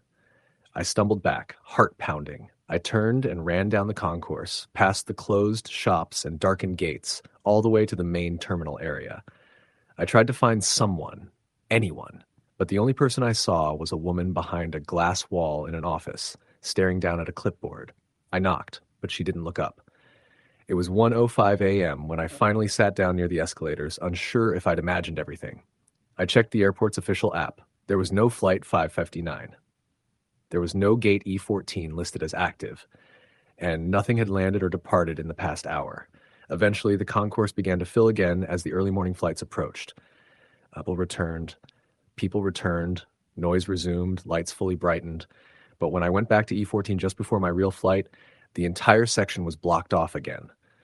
Yellow tape, construction signs, the works. I boarded my plane to Ohio at 2:35 a.m., still shaken, still questioning everything. For weeks, I couldn't stop thinking about it. I even tried to find obituaries or missing person reports that matched the man I saw. Nothing. A month later, a package arrived at my apartment. No return address. Inside was a worn leather duffel bag identical to the one the man had carried. It contained a single item, a boarding pass. Flight 559, Black Hollow, Gate E14, 12:32 a.m. My name was printed on it. I burned it. To this day, I avoid late-night flights and layovers. If I ever hear that garbled voice on a PA system calling for a destination that doesn't exist, I'll walk the other way without asking questions, because I know now there are flights out of this world that aren't on any map, bound for places no living person should ever visit. Story the end. Story number 9. The airport was quiet when I arrived. Not the usual low hum of activity, not the buzz of announcements or the chatter of travelers. It was just me and a handful of others, scattered in the cavernous terminal like lost ghosts. I had landed late at night on a connecting flight in a city I barely knew, and the place felt almost abandoned. The fluorescent lights flickered intermittently overhead, casting long shadows that stretched like fingers along the linoleum floor. It was unsettling, but I told myself to stay calm. Airports sometimes closed parts of the terminal at night, and this was probably one of those moments. My connecting flight wasn't for another 4 hours, so I grabbed a seat near a row of windows overlooking the tarmac. Outside, a lone jet sat on the runway, its engines silent and dark. The glass felt cold against my cheek as I rested my head and watched the empty field beyond. A chill ran through me that I couldn't explain, but I forced myself to shake it off. The other passengers waiting were a mix of tired faces. A young couple whispered quietly near the coffee kiosk. A middle-aged man browsed through his phone, and a woman in a long coat sat with her arms wrapped tightly around herself, staring off into the distance. I tried to keep my mind busy, scrolling through news on my phone, but the signal was weak and patchy. Odd for an airport. Then the power flickered, and for a brief moment, the entire terminal went dark. A collective gasp rippled through the small crowd. When the lights returned a few seats away, the couple was gone, just vanished. I blinked, convinced I'd imagined it, but a creeping dread settled deep in my gut. I stood and walked toward where they had been sitting. No sign of their belongings, no indication they had ever been there. The coffee kiosk's neon sign buzzed erratically, casting an eerie glow on the polished floor. Did they leave? I whispered to the woman in the coat, who just stared at me without blinking. I walked down the corridor toward the restrooms, hoping to find a security guard or some staff member. The hallway stretched on endlessly, the walls lined with dull, outdated posters advertising airlines long since defunct. The air smelled stale, heavy with the scent of cleaning chemicals that seemed to have soaked into the walls. At the restroom entrance, the lights inside were off. I pushed the door open slightly. It was empty. Then I heard footsteps behind me. Quick, uneven, like someone running. I spun around, heart pounding, but no one was there. I started walking back toward the main terminal, trying to ignore the growing sense of being watched. The overhead announcements crackled to life, but the voice was distorted and static-filled, repeating the same garbled phrase over and over. Flight 734, delayed. Please remain patient. Flight 734, delayed. A shiver ran down my spine. I checked my phone again. No new messages, no updates, still no proper signal. When I looked up, the woman in the coat was gone, too, and the man with the phone had vanished. It was just me now. I wanted to leave, but every exit door I tried was locked tight, no signs of emergency exits anywhere accessible. The windows outside showed no life, no cars, no airport vehicles, no lights from the control tower. Panic began to claw at my chest.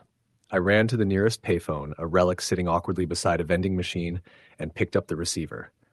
Dead silence. No dial tone. No clicks. Suddenly, from deep within the building, a faint whisper echoed.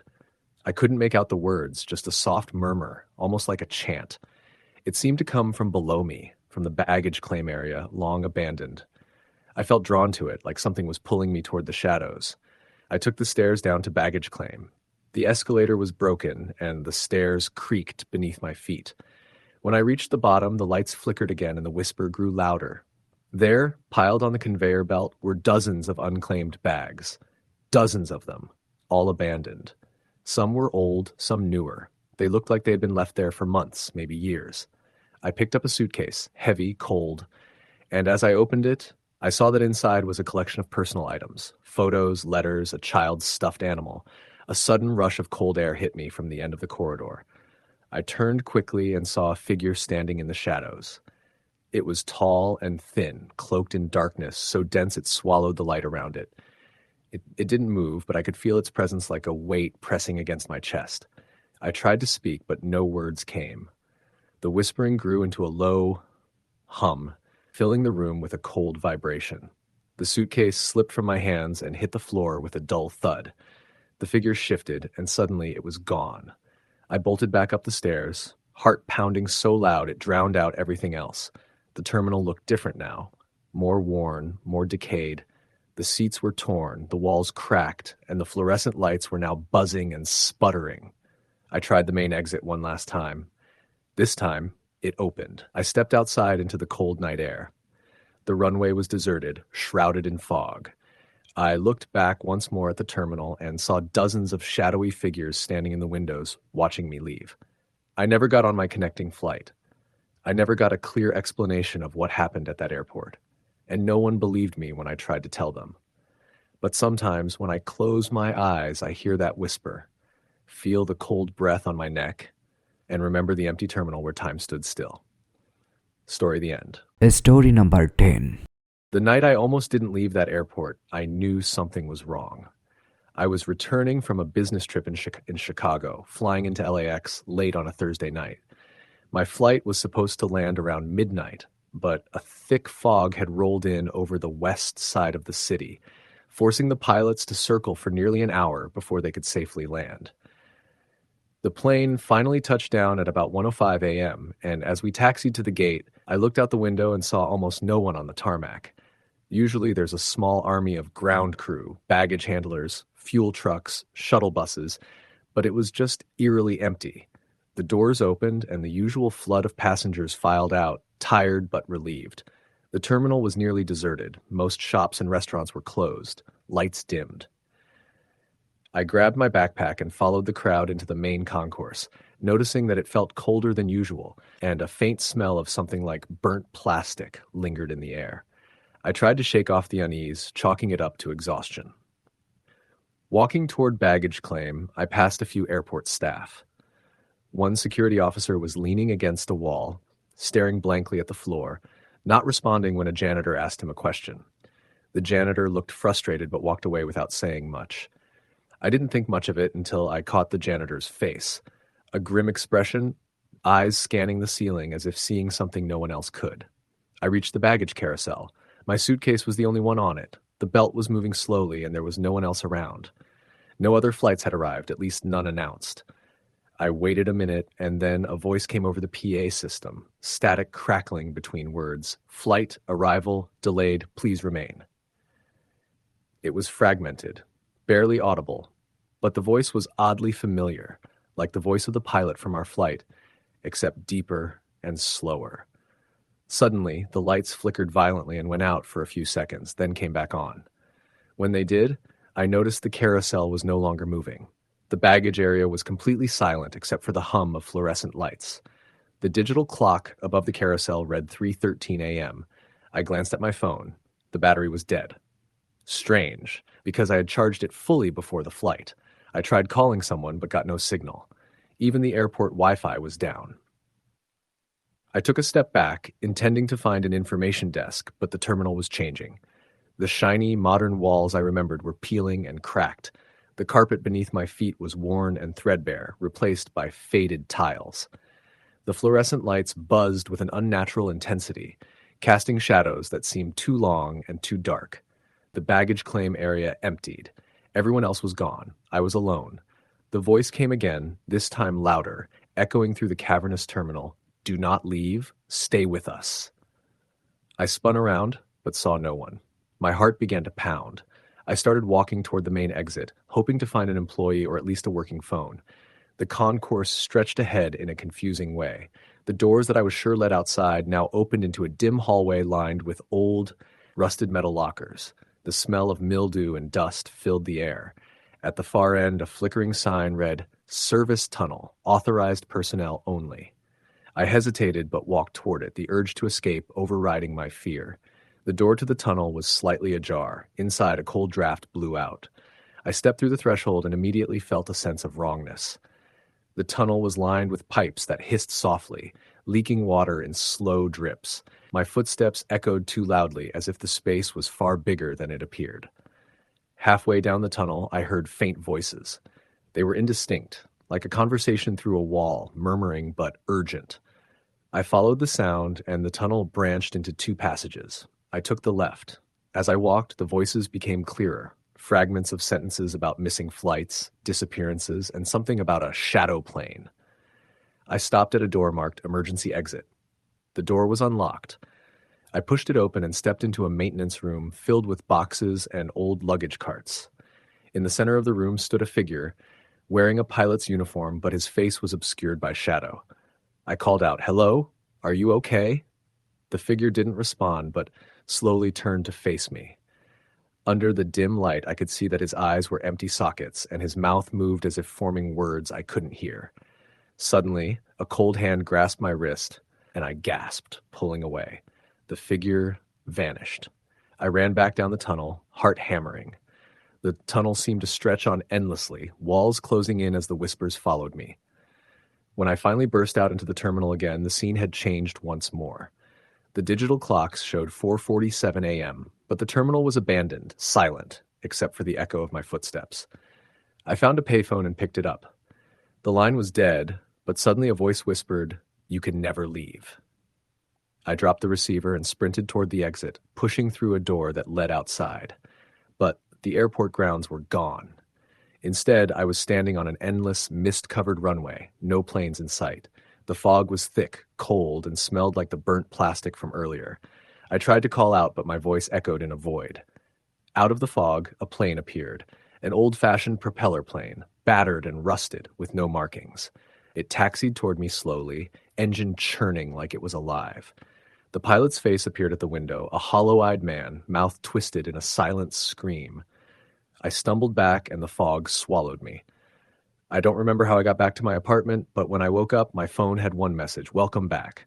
Your flight is now boarding." Story the end. Story number 11. It was a trip like any other, or at least that's what I told myself when I first booked the flight. I was heading home after a week in Seattle for work, flying back to Dallas-Fort Worth late on a Tuesday night. The flight was scheduled to depart at 11:50 p.m., and the airport was predictably busy.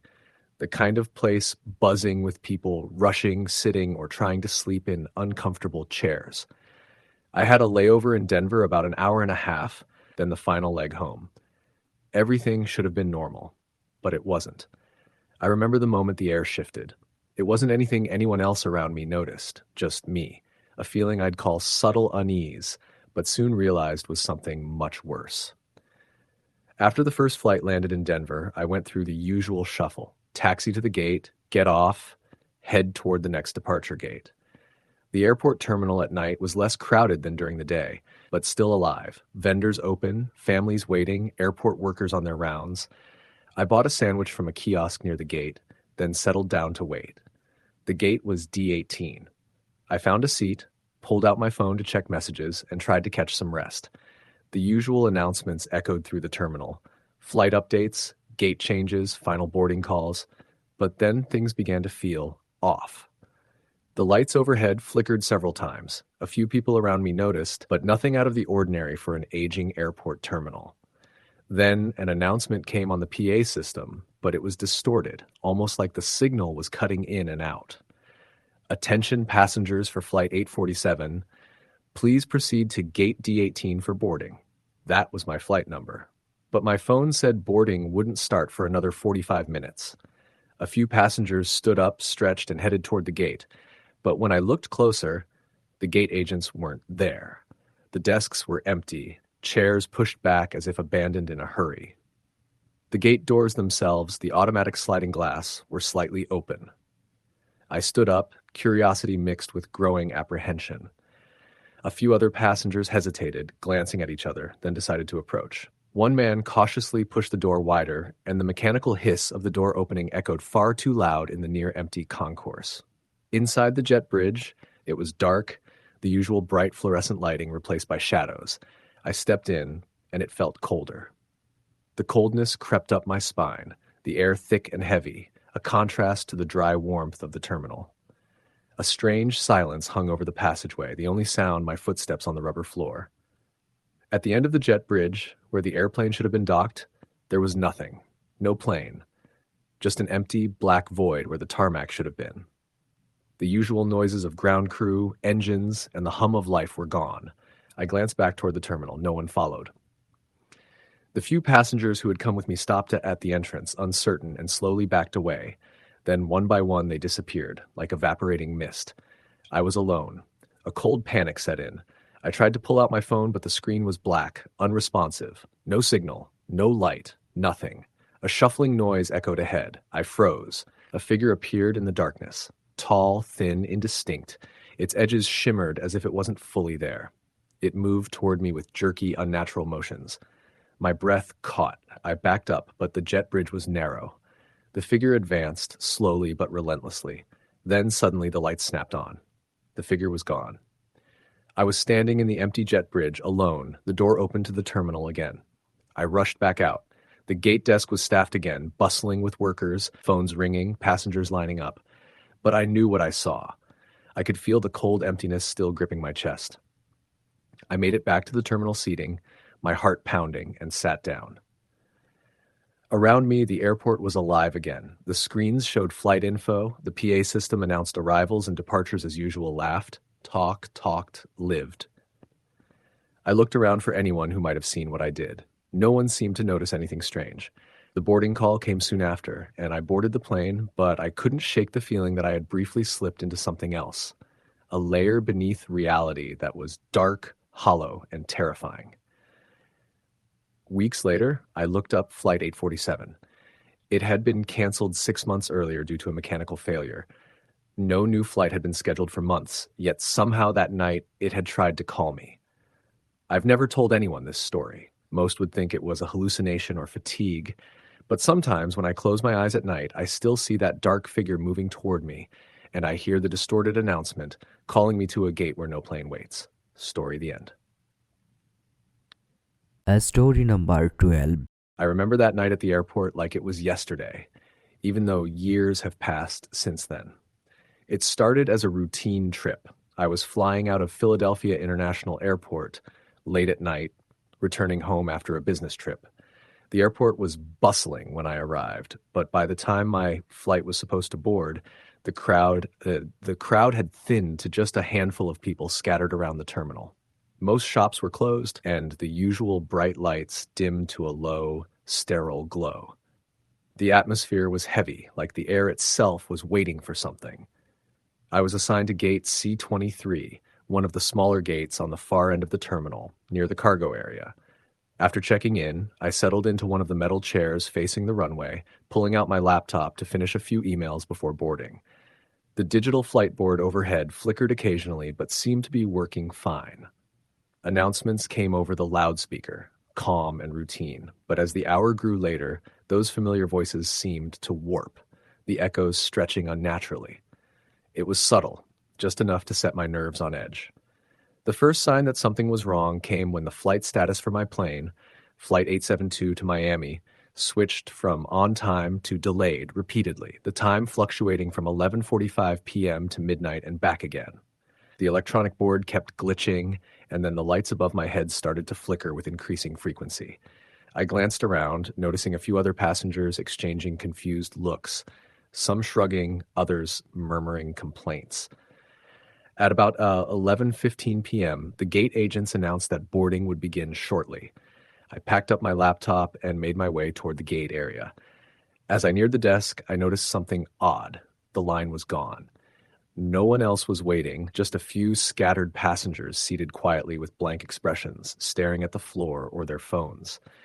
The gate agents themselves seemed tense, almost distracted, whispering between themselves but avoiding eye contact with anyone. I handed my boarding pass to the agent, a young woman who barely glanced at it before staring off toward the empty corridor behind her. "Is everything okay with the flight?" I asked. She looked up suddenly, eyes wide but unfocused, as if she didn't fully register my question. "Boarding will begin any minute now," she said softly, voice trembling. Suddenly, the terminal lights flickered violently and then went out completely, plunging the area into pitch-black darkness. For a moment, I thought my eyes were playing tricks on me. The only illumination was the faint glow of emergency exit signs and the small screens of a few electronic devices. A low, mechanical hum began to build, a strange vibration in the air that seemed to resonate inside my chest. It was not the usual background noise of an airport, but something deeper, unnatural. The hum grew louder, and I felt compelled to move forward toward the jet bridge. As I stepped into the passageway, the metal walls on either side shimmered briefly, like a heat haze, then solidified again. The lights inside the jet bridge were dim, casting long, twisting shadows along the narrow corridor. At the far end, the airplane's door should have been open, ready to receive boarding passengers. But instead, there was nothing. Just darkness. I tried to peer into the void beyond the jet bridge, but my eyes struggled to adjust. There was no sound of engines, no crew or passengers waiting inside. The blackness seemed to pulse, as if alive. Suddenly, a whisper floated through the air, soft, unintelligible, like voices speaking in a language just beyond comprehension. Fear surged through me, but I couldn't turn back. The door behind me had closed silently, locking me inside the jet bridge. My heart thudded painfully in my chest as I pressed my palm against the metal wall, desperate to find a way out. My phone was dead, no signal, no battery, nothing. A shape emerged from the darkness ahead, a silhouette flickering between solid and misty, human but not quite. It moved slowly, arms outstretched as if reaching for me. I stumbled back, but the corridor seemed to stretch endlessly behind me, swallowing my retreat. The whispers grew louder, filling my ears with a cacophony of voices that spoke warnings, pleas, and curses all at once. The walls of the jet bridge bent and warped, the floor beneath me tilting as though I was caught in a nightmare from which I could not wake. I screamed, pounding on the walls, but my voice was swallowed by the void. Then, abruptly, the lights snapped back on. The jet bridge was empty, normal, as if nothing had happened. I was alone, panting and trembling. I bolted out the door and into the terminal, but it was eerily deserted. The few passengers I'd seen earlier had vanished. The clocks above the gates all displayed the same time, 11:43 p.m., and no announcements came over the speakers. As I walked, the terminal's layout seemed to shift, corridors twisting and stretching where they shouldn't. I passed through lounges and waiting areas that looked familiar but had signs in languages I didn't recognize. Shadows moved just beyond my vision, and the distorted hum returned, following me like a predator. Desperately, I searched for an exit, but every door led to another strange hallway, another looping passage. The airport seemed to have become a labyrinth. Exhausted, I found a small service room marked Employees Only and slipped inside, locking the door behind me. I collapsed onto the floor and tried to steady my breathing. My phone remained dead, and the only light came from the flickering emergency sign. After what felt like hours, I finally heard footsteps approaching. The door handle rattled, and the lock clicked. I braced myself for whatever awaited outside, but instead a familiar face appeared, a janitor with a tired smile. "You okay, sir? You've been missing for a while," he said, voice calm. I nodded shakily, unable to speak. He helped me to my feet and led me back to the main terminal. As we walked, the airport seemed to return to normal, the familiar buzz of travelers, the bright overhead lights, and the constant drone of announcements. I asked the janitor what time it was. He checked his watch. 12:05 a.m. "My flight boarded at 11:45, I said, confused. "How could I have been gone so long?" He shrugged. "Sometimes time plays tricks here. Airports have their own rhythm, their own rules." I boarded the plane soon after, the ordeal leaving me shaken but grateful. It wasn't until I landed in Miami that I learned something chilling.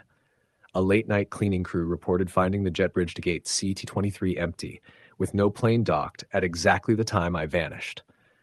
Security footage showed the area empty too, no passengers, no staff. The only evidence was a strange static interference on the cameras, lasting several minutes. My story was dismissed as a tired traveler's nightmare. But I knew the truth. Airports are supposed to be places of transit, brief pauses between destinations. But some nights, when the lights flicker and the corridors stretch endlessly, they become something else entirely. Places where time warps, shadows move, and travelers vanish without a trace. I've never flown late at night again. Story the end. Story number 13. The airport was nearly empty that night. I arrived at JFK just after midnight, my flight from Chicago delayed by hours due to a massive snowstorm sweeping the East Coast. The terminal, normally a bustling hive of activity even at late hours, felt cold and barren, like a ghost town. I had a 6-hour layover before my connecting flight back to Boston, and the thought of spending that time awake and alone in this sterile, cavernous building was unsettling. But I was tired, and I figured I'd try to find a quiet corner to rest.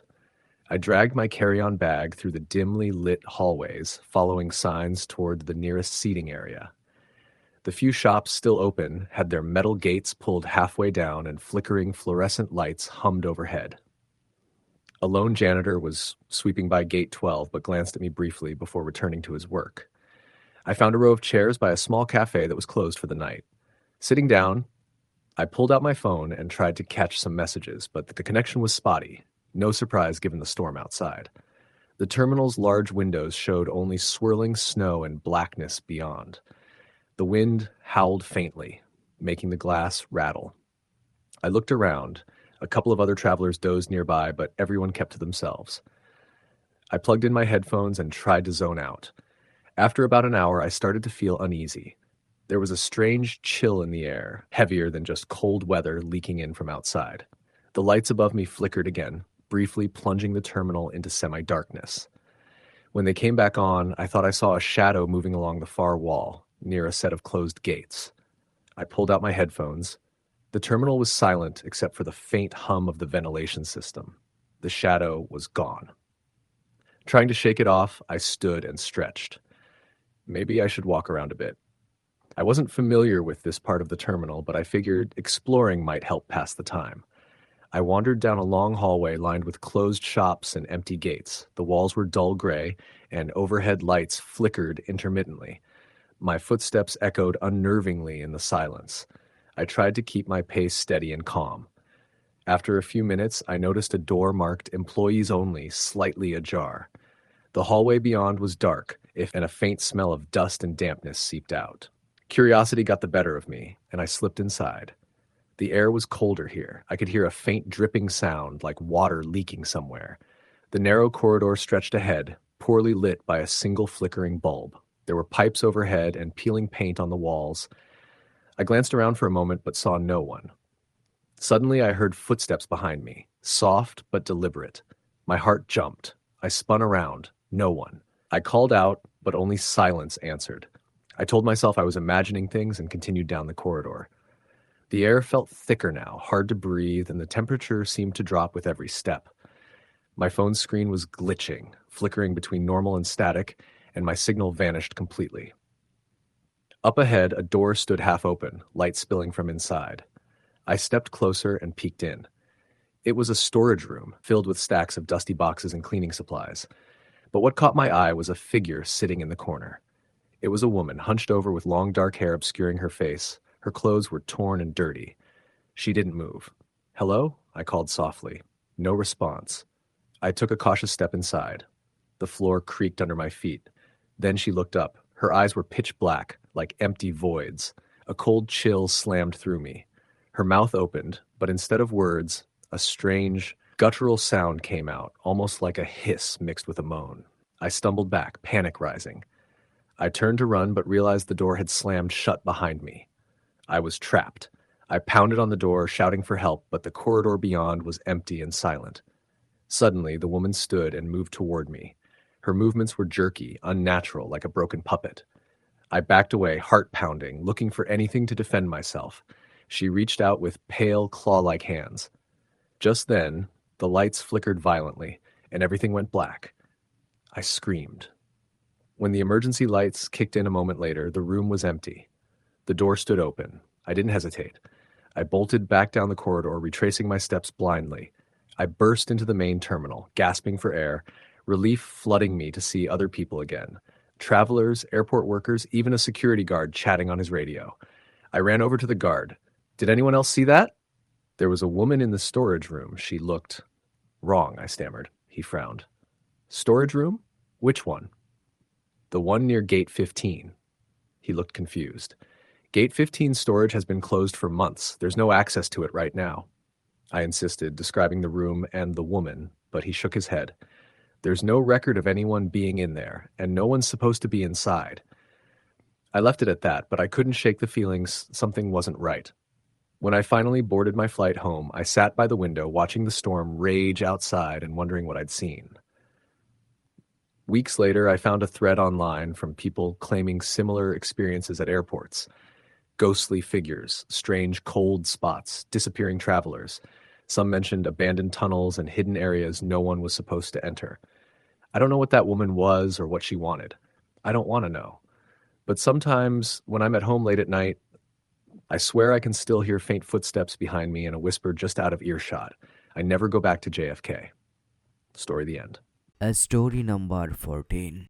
The evening flight from Chicago to New York had been delayed for hours due to an unexpected storm system rolling through the Midwest. As a frequent business traveler, I was no stranger to cancellations and layovers, but this night was going to be unlike any other. It began as a mundane experience of waiting in the crowded terminal of O'Hare International Airport, but what followed was something I would never forget, and I still can't explain. I arrived at the airport early, as usual, intending to have some time to grab dinner before the flight. The terminal was packed, people buzzing around in their jackets, dragging bags, and searching for updates on the overhead monitors. The storm outside was gaining strength, rain hammering the vast glass walls and thunder occasionally rumbling in the distance.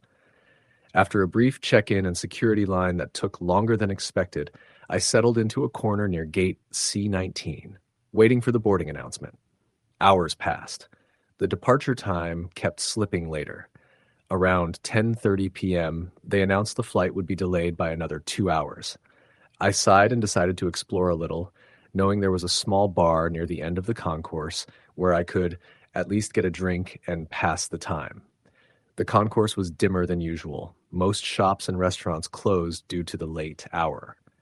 The rain continued to fall in steady sheets, and the storm's occasional flashes of lightning cast eerie shadows through the terminal's glass panels.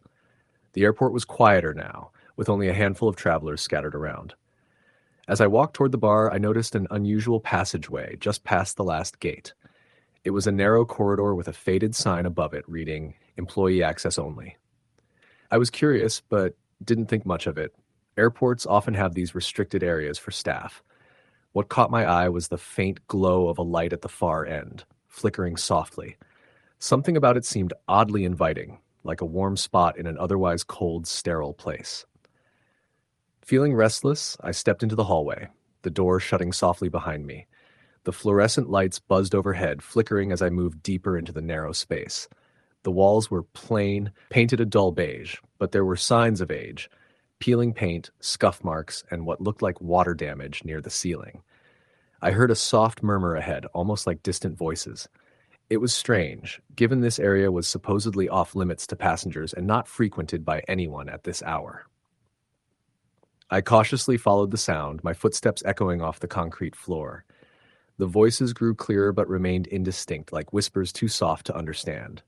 The hallway opened into a small room at the end, an old break room, judging by the dusty chairs and a coffee machine that looked like it hadn't worked in years. Sitting at a table was a woman, or so I thought at first glance.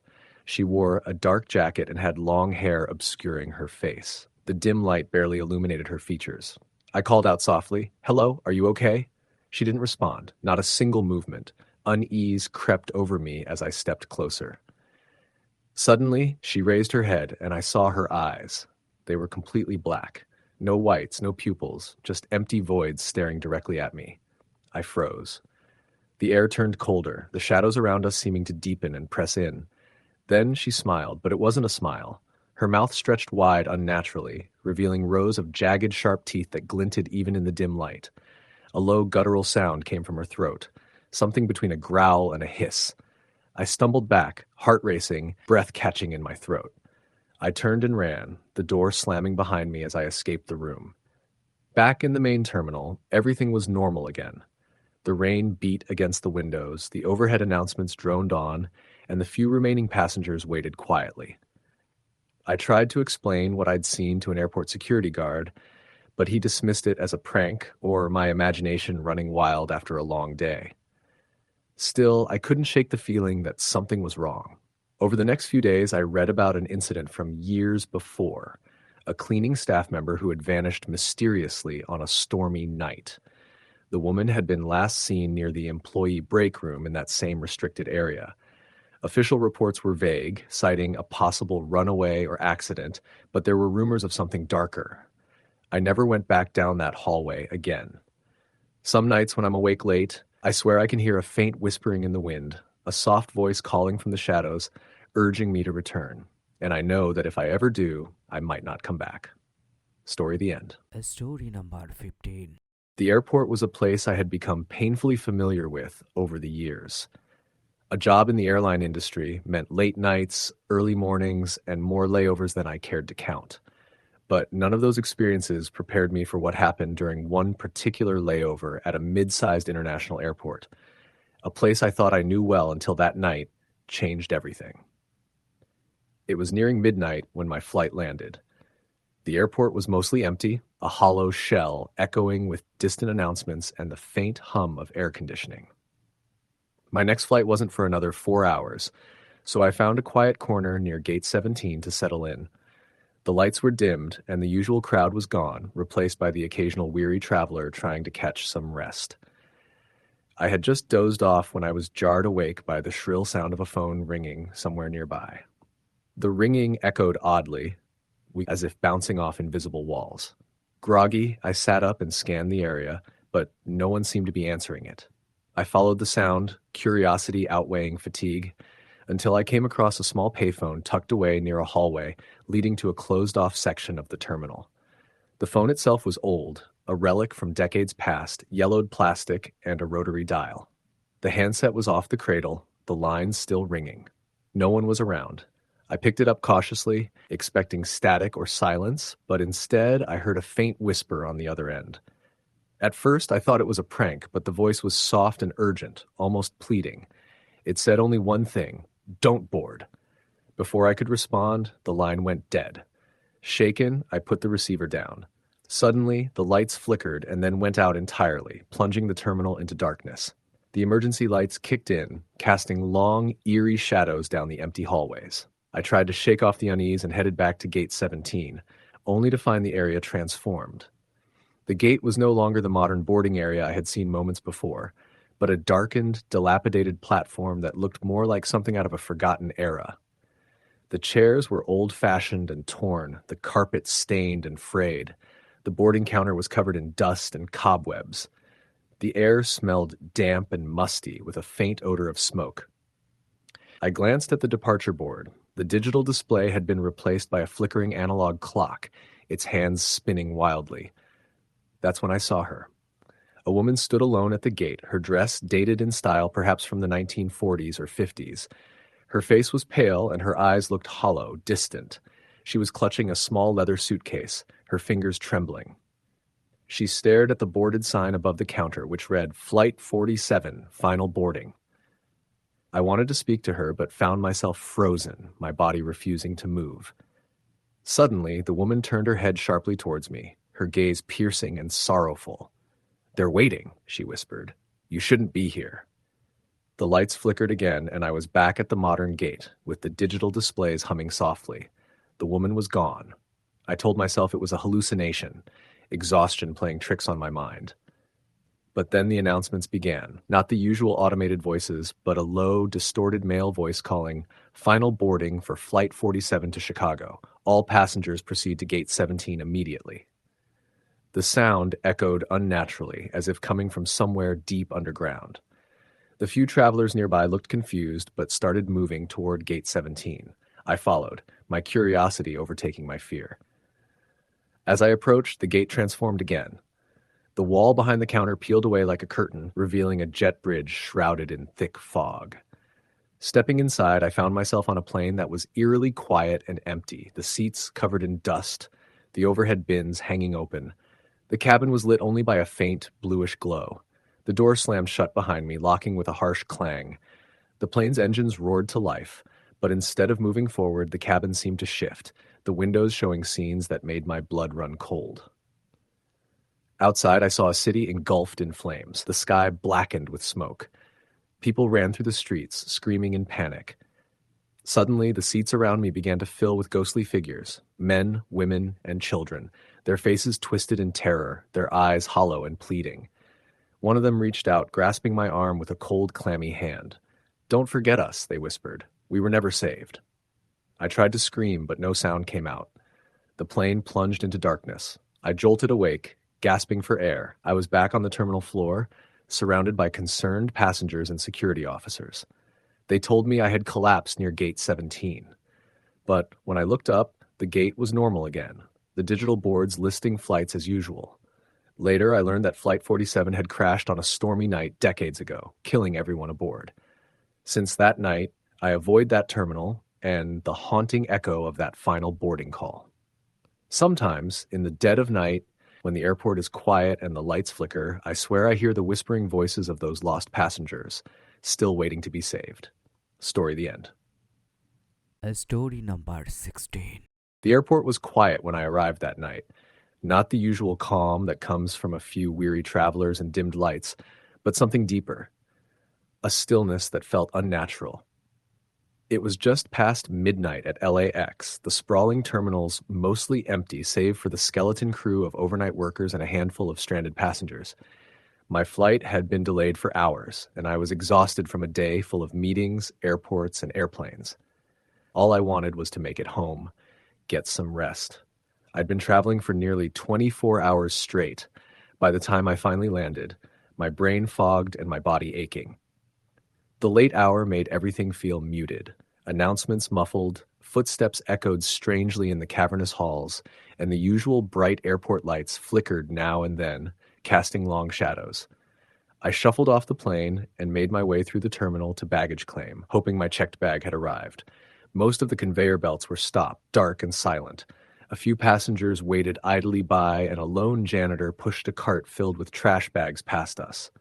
I caught his eye and offered a weary smile. He nodded but said nothing. I found a bench near the carousel and sat down, pulling my jacket tighter around me against the cold air conditioning. The overhead lights hummed softly. The distant voices of passengers and staff were faint. I pulled out my phone to check the time, 2:17 a.m., and tried to send a message to my sister to let her know I was close. No signal. I thought maybe the airport's Wi-Fi was down, but usually I could at least get a weak signal inside the terminal. The lights flickered again, and a cold draft brushed past me. I looked up, but saw no open doors or windows. The draft came from nowhere. A faint whisper brushed the back of my neck. so faint I wasn't sure if I'd imagined it. "Hello," I said aloud, my voice sounding strange and distant. No answer. The baggage carousel started moving slowly, but only a few bags appeared, and none were mine. People around me looked just as confused.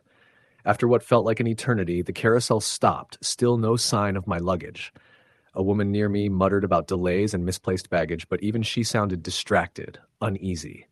I stood and started walking toward the main hall, hoping to find airport staff or a customer service desk.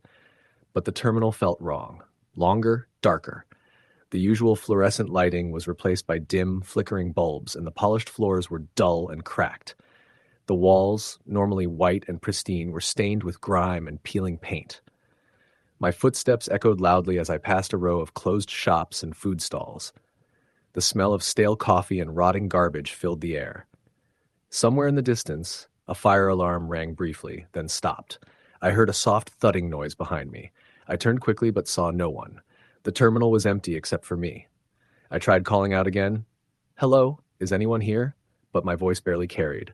Ahead, I spotted a figure standing near the far wall, a man in a black jacket, facing away. I called to him. No response. I approached cautiously, heart pounding. The man slowly turned around. His face was pale, almost translucent, eyes dark and hollow. He smiled, a slow, unnatural grin that stretched too wide. I stepped back, but my feet felt heavy. The man took a step forward, his smile never fading. Suddenly the lights flickered violently and went out, plunging me into darkness. In the pitch black, I heard whispers all around me, voices overlapping in a low, frantic murmur. The man's footsteps approached, slow and deliberate. I turned to run, but the floor beneath me shifted, tilting like a ship in a storm. I fell hard, scraping my hands on the rough concrete. When the lights returned, the man was gone. I scrambled to my feet, heart racing. The terminal looked different now. Doors and signs had changed places. The walls seemed to breathe. I was trapped in a maze. I tried every exit I could find, but each led me back to the same place, a central atrium flooded with weak, yellow light.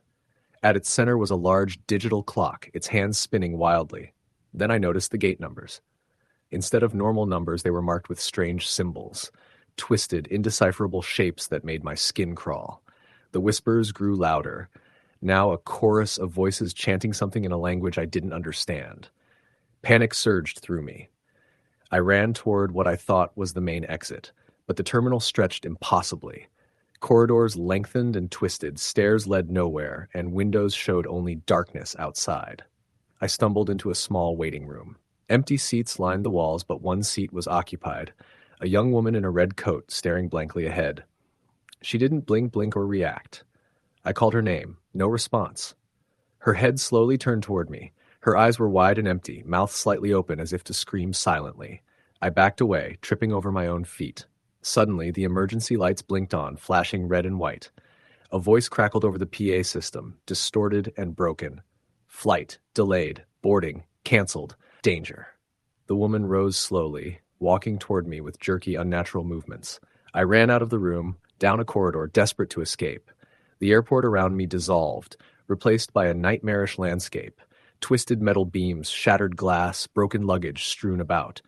The sky above was a roiling mass of black clouds. I heard the sound of a plane taking off nearby, roaring engines and screaming metal. I looked up and saw a plane climbing into the darkness, but it vanished into the clouds, leaving no contrail. Then, behind me, the whispers became a deafening roar. Shadows surged forward, clawing at my clothes and skin. I screamed and stumbled through the wreckage, desperate for light, for help, for anything. Suddenly, I woke up. I was sitting on a bench in the terminal, the early morning sun filtering through the glass windows. Travelers bustled past, announcements chimed over the speakers, and my phone buzzed with notifications. My flight was boarding at gate 23, but my bag was still missing, and when I looked toward the row of seats near the window, a woman in a red coat was sitting there, staring straight at me. Her eyes were empty. Story the end. Story number 17. It was a little past midnight when my flight landed at Denver International Airport. I'd flown in from Portland after visiting my sister and had booked the latest flight I could find to avoid crowds. The terminal was quieter than I expected, eerily so. Most of the shops were closed, their metal gates drawn, lights inside dark. The few people around were either slouched in chairs, scrolling through their phones, or dragging luggage toward exits with tired expressions. I'd flown into Denver plenty of times before, but that night, something felt unusually off. I was supposed to catch a connecting flight to Omaha in the morning, so I had planned to spend the night at the airport. I'd done it before. Save a bit of money, avoid the hassle of a hotel. I figured I'd find a quiet corner, throw on a hoodie, and sleep for a few hours. But as I walked toward the center of the terminal, I began noticing things that didn't sit right with me. At first, it was small stuff. The air felt colder than usual, and not in the way of overzealous air conditioning. It was more like standing in the shade on a snowy day. Then came the sounds. I could hear faint whispers echoing through the halls. I figured it was the acoustics. This was a big airport, after all. But when I paused and turned around, no one was there. The janitor I had passed a few minutes earlier was now nowhere in sight, and the quiet was pressing in hard. I walked further past a dimly lit hallway labeled Concourse A Extension. The lights overhead flickered slightly. This section didn't look familiar, and I'd been through this airport at least a dozen times. Curious and looking for a more secluded place to rest, I turned down the corridor. It was completely empty. The linoleum floor reflected the faint glow of overhead fluorescents, many of which buzzed or blinked. It didn't look under construction, but the lack of signage or gates struck me as strange. Still, I pressed on. Maybe there was a forgotten lounge or bench somewhere. I walked for maybe 5 minutes before realizing I hadn't seen a single person. No security, no airport staff, not even a random traveler. There were no windows, no clear markers indicating where I was. The air felt heavier here. A kind of stillness clung to everything. I suddenly felt stupid for walking this far into a part of the airport that felt wrong. I turned back, but after retracing my steps for a few minutes, I realized I wasn't recognizing anything. The hallway had subtly shifted. The walls looked a shade darker, almost gray. The lights above were dimmer. I picked up my pace. That's when I started hearing footsteps behind me. I froze. The steps were soft at first, then slightly heavier. I turned around. Nothing. I waited, listened, dead silence. I told myself it was my imagination, or maybe an echo, and continued walking. But after a minute, the footsteps started again, time just after mine. I stopped. They stopped. I turned around again. Still nothing. Now I was getting scared. My phone had no service. Not poor service. None. I couldn't even call 911. I opened my camera to see if it could at least help me look behind while I walked, but the app wouldn't open. It crashed each time I tapped it. I kept going. The hallway seemed endless now. My heart was pounding, and the walls felt like they were closing in. I spotted a door to my left, metal and unmarked, with a security badge reader beside it. In desperation, I tried the handle. It clicked open. The room was dark except for a single red emergency light. Inside were rows of dusty chairs, broken vending machines, and an information desk with an old CRT monitor glowing faintly. It looked abandoned, like it hadn't been touched in years. I stepped inside, thinking maybe I'd wait it out or at least get away from whatever was following me. Then I heard it. Breathing. Not mine. It was deep, ragged, coming from the other side of the room. I couldn't see anything clearly, but something moved in the shadows. A tall figure, hunched and shuffling toward me with slow, deliberate steps. Its outline looked human, but distorted, shoulders too wide, arms too long. Its movements were jerky, like a puppet pulled by invisible strings. I backed toward the door. My hand fumbled for the knob, but it was gone. The door I had entered through was no longer there. The breathing grew louder. I ran. I dashed past the figure into a hallway that hadn't been visible before. The air was thick and heavy, like walking through fog. The lights overhead blinked in erratic patterns. I could hear the thing behind me, its footsteps heavy, deliberate, unhurried. I turned corner after corner, not even thinking about where I was going anymore, just trying to get away. Eventually, I burst into a wider corridor. The lighting was brighter here, and I recognized part of a gate, Gate A46. A janitor stood nearby, mopping. I rushed over to him. "Hey, do you know how to get back to the main terminal?" "I think I got lost back there." The man looked up, startled. His eyes widened as if he was seeing a ghost. "You came out of there?" he asked, pointing toward the corridor I had just exited. I nodded, panting. "That section's been sealed for months. Power issues. Nobody should be in there. I tried to explain, but he didn't say much else. He led me back to a populated part of the terminal where I finally saw other travelers, bright lights, familiar shops. My phone buzzed back to life. Full service. I didn't sleep that night. I stayed near a crowded seating area until the sun came up. I tried looking for the hallway again later, with no luck. Airport staff said there was no Concourse A extension, that it didn't exist. I flew to Omaha that morning and tried to forget it, but part of me still hears the footsteps when I'm alone at night. I haven't flown through Denver since. A few weeks later, I looked up some information on strange occurrences at airports just to see if maybe I wasn't crazy. Turns out Denver International has a long history of conspiracy theories, strange architecture, underground tunnels no one talks about, and parts of the airport that don't show up on maps. Some people online talked about ghost gates or time slips in the dead of night. I used to laugh at stuff like that. Not anymore. Sometimes I wonder if that thing is still there, waiting in that dead corridor where time doesn't move right and doors don't lead where they should. And every now and then, when I'm alone in a hotel room or waiting in a quiet corner of an airport, I swear I hear it breathing just out of sight. Story the end. Story number 18. It started on a Sunday night in mid-November. I was flying back home after a week-long business trip in Denver. My original flight had been canceled due to sudden mechanical issues, and the airline scrambled to put me on another one, which meant I had a 6-hour layover at the Chicago O'Hare Airport.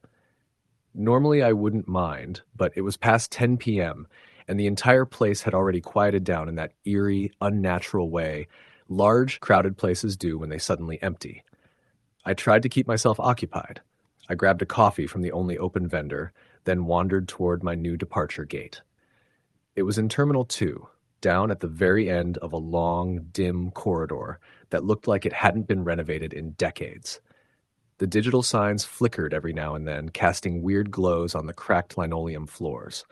The overhead speakers played distorted jazz, low and static-filled, like it was coming from another era.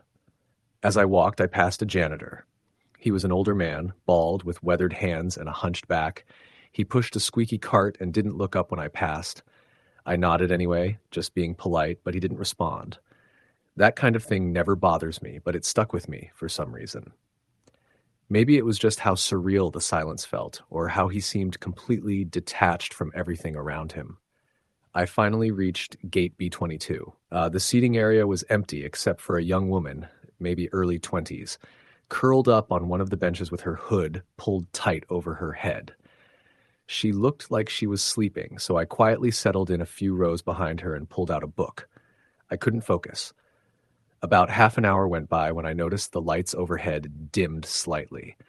Not entirely, just enough to make the space feel more like a holding cell than an airport. I chalked it up to energy-saving protocols or something.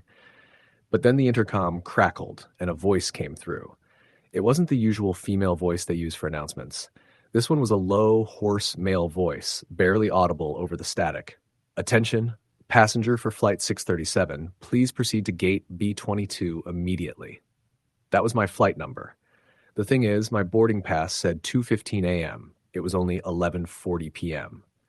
I stood and looked around. The girl in the hoodie hadn't moved. I walked over and tried to peek at the monitor behind the counter. It still said boarding at 2:15. I sat back down, confused but unwilling to wander back through the airport in case they changed something. About 10 minutes later, the intercom crackled again. Passenger for Flight 637. Final boarding. That didn't make sense. I looked around again. Still no one else. The gate was locked. No attendants. The corridor was just as empty as before. I stood up and walked toward the window to look at the tarmac. There wasn't even a plane at the gate. And then something shifted. The sound in the space, everything, flattened out. Not just silence, but a complete deadening of noise. My footsteps didn't echo. I could no longer hear the soft jazz playing from the overheads. The lights flickered again, and then I heard the wheels. That same janitor was back, pushing his cart down the hallway. Except he wasn't cleaning. He was just walking slowly toward my gate. I couldn't see his face because his head was bowed and his arms didn't seem to move. Just the cart squeaking got closer and closer. When he reached the edge of the seating area, he stopped. The girl was still there, unmoved. I was about to say something to him, to maybe ask if he'd heard the announcement, but before I could open my mouth, he slowly raised his head. He didn't have a face. I know how that sounds, but it wasn't like it had been blurred or shadowed. It was smooth, like pale, melted wax stretched over bone, where there should have been eyes, nose, mouth. There was nothing. Just skin, like something had molded a human shape but never finished it. I froze. I could hear my own heartbeat, the only sound in the space. Then he turned, not walked, turned, sharply like a mannequin being rotated, and started heading back the way he came. The lights buzzed loudly, then went back to full brightness. I turned to the girl, hoping to snap out of whatever this was, but she was gone. Not just shifted positions, completely gone. The bench where she'd been curled up was empty, her backpack gone like she'd never been there. I ran to the gate counter and tried to find someone. Anyone. No one was around. No airline staff. No janitors, no security. I pulled out my phone. No signal. The Wi-Fi wouldn't connect either. Then I stared down at the black screen of my phone like it was a relic from a dead world. Then the gate doors, those locked glass double doors, clicked. They began to slide open. There was still no plane outside, just darkness on the tarmac, but something stood at the top of the jet bridge, in the shadows. It was hard to describe. A silhouette, maybe. Human shape, but far too tall. It hunched or bent, like it was folded wrong to fit in the narrow hallway, its fingers, arms, long and dragging along the walls. I couldn't move. I couldn't even scream. I just stood there as it stepped forward. But the doors slammed shut again. Everything blinked back to normal. The soft jazz returned. The monitor behind the counter still read 2:15 a.m. My phone buzzed. Full bars. A text from the airline telling me boarding had been delayed to 2:30. I ran. I didn't look back. I left my coffee, my book, everything. I found a staff member near one of the vending machines and practically shouted at him, asking if anyone else was at B-22. He gave me a confused look and said that part of Terminal 2 was closed for maintenance and had been for 2 days. I didn't know what to say. I tried to show him my boarding pass. It clearly said Gate B-22. He looked at it and shook his head. Your flight board's at B9, not B-22. Must have been a system error, he said, handing it back to me. I checked again. He was right. It now said B9. I barely got on the plane when it finally boarded. The whole flight home, I kept replaying it in my head. That janitor, the girl, the announcement, that thing in the bridge. When I landed, I asked an airport worker at my home airport if he'd heard anything about O'Hare's Terminal 2 being partially shut down or under construction. He told me parts of Terminal 2 had been closed ever since a fire years ago. One that started due to faulty wiring in the maintenance closet near Gate B-22. Killed a janitor and a young woman who had fallen asleep waiting for her flight. I asked for the date. It was almost exactly 5 years ago to the day. Since then, I've only flown a few times. I avoid layovers. I never fly through Chicago if I can help it. But sometimes, when I'm in other airports, late at night, when things get quiet and still, I'll hear an announcement crackle over the intercom, soft and garbled. Final boarding call, Gate B-22. Story, the end. Story number 19. I've only told this to 2 people in my life, and even then I edited out some parts because I didn't want them to think I was making it up. But it happened in 2017 when I was flying back from a business trip in Detroit to my home in Phoenix. My connecting flight was through Chicago O'Hare. I never liked that airport. It's massive, crowded, cold, no matter what season it is, and the layout feels like it was designed to confuse you on purpose. That day, the weather was rough, low clouds, freezing drizzle, and high winds. I remember seeing those tiny ice crystals dancing in the air when I got off the first plane. It was a 5-hour layover. My connecting flight kept getting delayed in 30-minute increments because of the weather, and eventually it got pushed to the next morning. I didn't want to spend money on a hotel, and the airline wouldn't comp me since they called it a weather issue. So I stayed overnight in the terminal. They routed me through Terminal 5, the international one, because they said it was less crowded and had more seats available. And that's true. It was weirdly empty.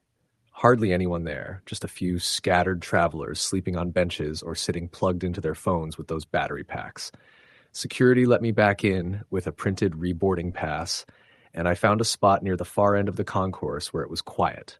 The first few hours were uneventful. I watched something on my phone, ate a sad sandwich I bought from a kiosk, and wrapped myself in a travel blanket I always bring with me. Around 1:30 a.m., I started hearing these noises, like footsteps echoing through the empty space. I figured it was the janitors or some airport staff. But when I looked down the hall, I didn't see anyone. I dismissed it. Terminal acoustics are weird, especially when it's so empty. Around 2 a.m., I had to use the restroom. I didn't want to leave my stuff, but there was no one around, so I took my backpack and went. The restrooms were down a weird offshoot hallway just past a duty-free shop that was closed for the night. The hallway had this long row of glass windows on one side and advertisements for perfumes and luggage on the other. It felt colder there, like noticeably colder, and I remember seeing my breath, even though the rest of the terminal was just cool, not freezing. The men's room was completely empty when I walked in. The fluorescent lights buzzed overhead, and one of them was flickering near the sinks. I picked a stall, locked the door, and sat. That's when I started hearing the footsteps again. Only this time they were inside the bathroom. I held my breath. The steps weren't fast or frantic, just slow, deliberate pacing, like someone walking the perimeter of the room. They paused for a bit, and I heard what sounded like someone dragging their fingers along the metal of the stalls. Not tapping, dragging. It made this low metallic groaning sound, like nails on an aluminum can. I stayed completely still, thinking maybe it was another stranded traveler messing around, or someone high or drunk. But then it stopped. After a few minutes of total silence, I opened the stall door. There was no one there. I walked quickly to the sinks, washed my hands, and avoided the flickering light. I remember vividly that the paper towel dispenser was one of those automatic ones, and as I approached, it suddenly spit out a paper towel without me waving my hand. I didn't stop to think. I just dried off and left. Back in the main concourse, I passed by a janitor mopping near the Hudson newsstand. I remember this clearly because she didn't look up, didn't acknowledge me, and was mopping the exact same small square over and over. Her uniform said Kleenex Services on the back. I thought about saying something, asking her if she'd seen anyone in the restroom earlier, but something about her made me keep walking. Her eyes were locked straight down, and I felt like if I interrupted her, she would just turn and stare at me without saying a word. I went back to my bench and tried to sleep. Around 3:10 a.m., I woke up to a loud slamming sound. I sat bolt upright, heart racing. At first, I didn't know where I was. It took me a few seconds to register I was still in the airport. The sound had come from one of the nearby gates. I looked over and saw the boarding door, one of those doors with the accordion-style ramp that leads to the plane, had swung open and then slowly shut again. There was no one there. I walked over and peeked out the glass. No plane was connected, just an empty tarmac, dim lights flickering in the icy mist. I backed away quickly and returned to my bench. By now, I was fully awake and regretting every choice that led to me sleeping in that terminal. I took out my phone to check the time and saw that I had no Wi-Fi signal and no service. Not even one bar. That made no sense. I had full reception earlier. I tried restarting my phone. It got stuck on the black loading screen for way too long. When it finally came back, it showed the time as 3:13 a.m. and the date as January 9th, 1970. I know. That sounds fake, but I swear to you, that's what it said. I couldn't change it manually, and the internet time sync option wouldn't connect. I looked around, expecting to see other passengers, but the entire terminal looked darker than it had an hour ago. The lights were still on, but it was like someone turned the brightness down by half. Everything looked gray. I walked around a bit just to find some sign of life. That's when I noticed that all the flight monitors had changed. They were still running, but the destinations were all to cities I'd never heard of. Places like Tholen Ridge, Bastrop, and Mount Silt. The gate numbers were wrong too. There was a gate 93, even though the terminal only went up to gate 73. I thought maybe someone was pulling a prank, but the monitors weren't glitching. They looked fully operational, just displaying bizarre information. As I passed gate 66, I saw someone standing there. A man, maybe mid-40s, wearing a full black suit and an old-style fedora like something out of a 1950s detective movie. He was staring out the window, not moving. I hesitated, but I needed some human interaction, so I walked up to him. "Hey man, sorry to bother you," I said. "Do you know what's going on?" This place got weird all of a sudden. He didn't turn around.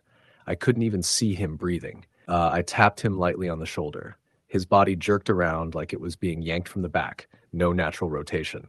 His head turned last after the rest of him was already facing me, and he had no eyes, just two dark, caved-in sockets like dried-up skin. His mouth opened slowly, and he made this awful gasping noise, like air being pulled into an empty vacuum bag. I stumbled backward, heart pounding in my throat. I turned and ran. I ran past the duty-free, past the janitor who was still mopping the same square, and down the concourse back toward where I remembered security was. But when I reached it, it wasn't there. The hallway was bricked off, like actual concrete bricks, like it had been under construction for years. I started yelling, screaming for help. My voice echoed, but no one came.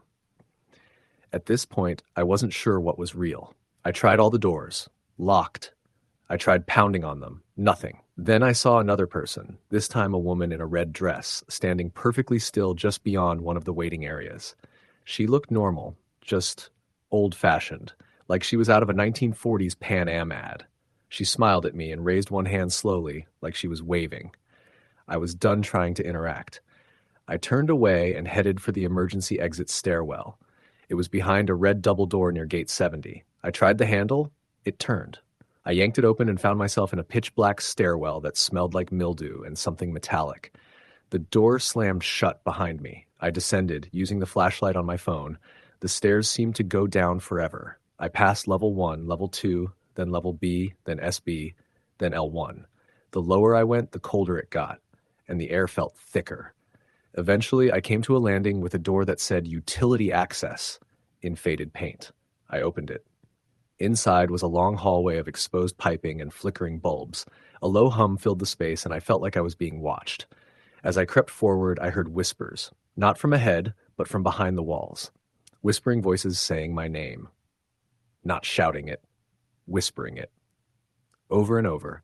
I ran again, this time not caring where I was going. At some point, I must have blacked out, because the next thing I remember, I was being shaken awake by a TSA officer. Sunlight was pouring through the glass walls. The terminal was filled with people. It was morning. He asked if I was okay and said I wasn't supposed to be sleeping on the floor. I was near gate 58, nowhere near where I remember collapsing. My phone was back to normal. It showed the correct time and date, full reception. The monitors were showing flights to real cities, and the gate with the weird man didn't exist. I asked about Terminal 5 renovations. He looked at me funny and said, "No renovations. Nothing's changed in years." I asked about the janitorial service, Kleenex Services. He said he'd never heard of that company. I flew home that afternoon. I never told the airline or reported it to anyone official. But I looked up deaths at O'Hare, and I found one article from 1981 about a man who died of a heart attack in Terminal 5. He was found standing upright near Gate 66, dressed in a black suit and fedora, no luggage, no ID. They buried him as a John Doe. Story the end. Story number 20. It started as an ordinary business trip, just a late flight from Chicago to New York. I was used to the grind of airports and airplanes, the endless shuffle of terminals, security lines, and layovers. But what happened that night in O'Hare would change the way I look at airports forever. My flight landed at O'Hare just before midnight. The terminal was mostly empty, only a handful of passengers waiting for late connections or the last shuttles to parking lots. The fluorescent lights flickered overhead, and the buzz of distant announcements echoed softly. It was late enough that the airport had that hollow, suspended-in-time feeling that only big international hubs get after midnight. I pulled my suitcase behind me, heading toward the baggage claim. The place was cold, sterile, but eerily quiet. Usually there would be that background noise of chatter, suitcases rolling, and the occasional shout or laugh. Tonight, none of that. As I waited for my bag, the conveyor belt groaned and squealed, moving sluggishly. Bags trickled out one by one, but not mine. After what felt like an eternity, I began to get that sinking feeling that my luggage was lost. Nearby, a woman in a tired business suit glanced over at me, her face pale and tight. "Flight got delayed?" I asked, trying to sound casual. She nodded. "Yeah, they keep saying something about a security issue. No details."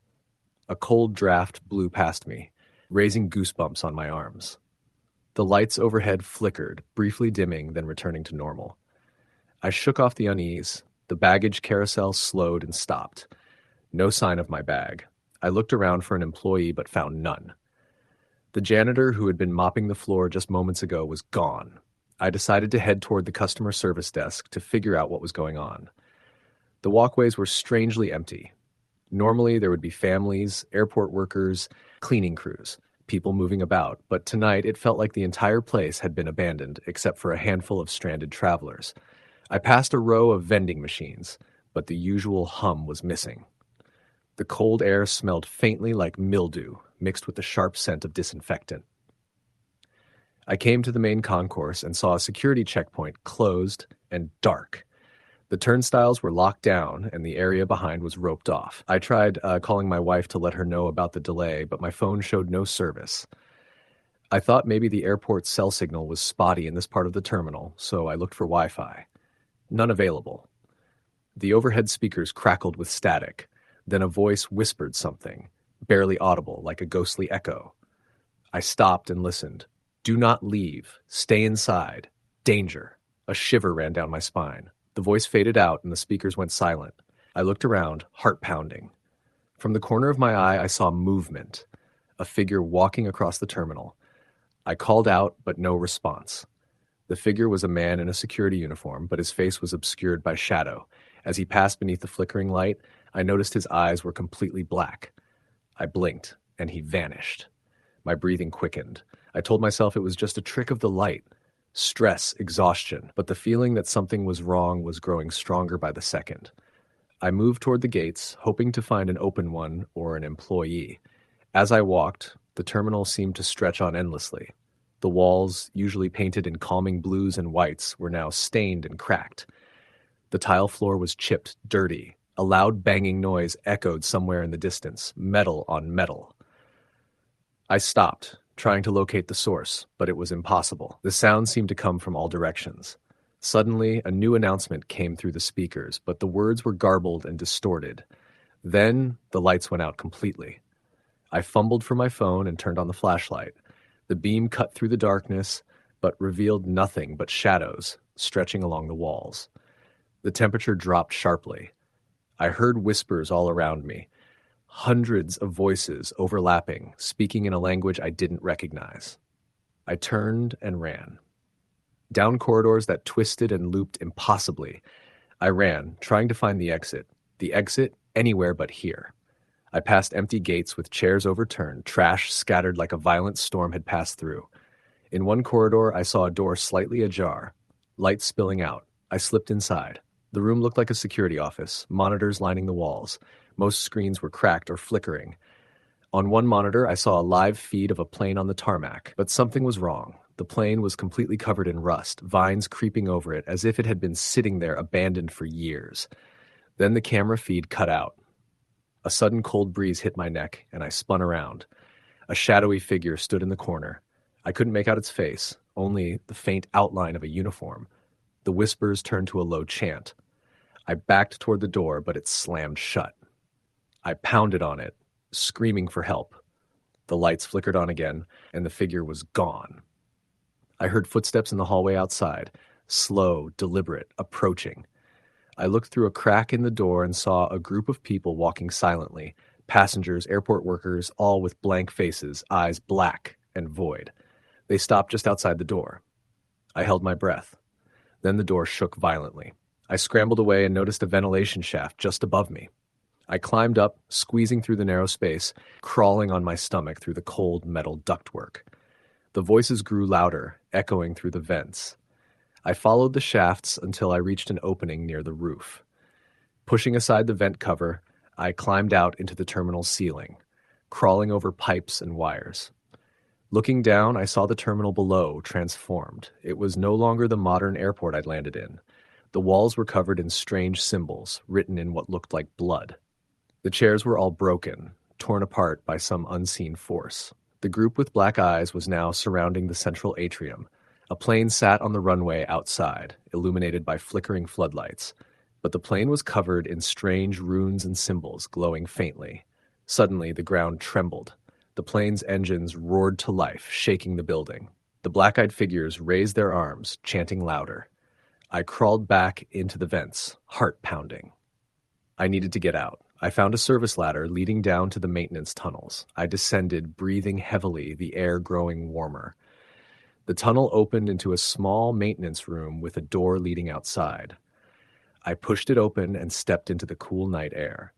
The airport outside was quiet, normal again. People were walking around, talking on phones, waiting for their rides. The clock on the terminal showed 5:15 a.m. I looked at my phone. Full signal. A message from my wife. Flight delayed. Be safe. I looked back at the terminal entrance. For a moment, I thought I saw a figure standing in the shadows, eyes black as night, watching me. I didn't look again. I left the airport, never speaking of what happened that night. But I still hear the whispers sometimes, when I'm alone, and the flicker of those black eyes haunts my dreams. Story, the end.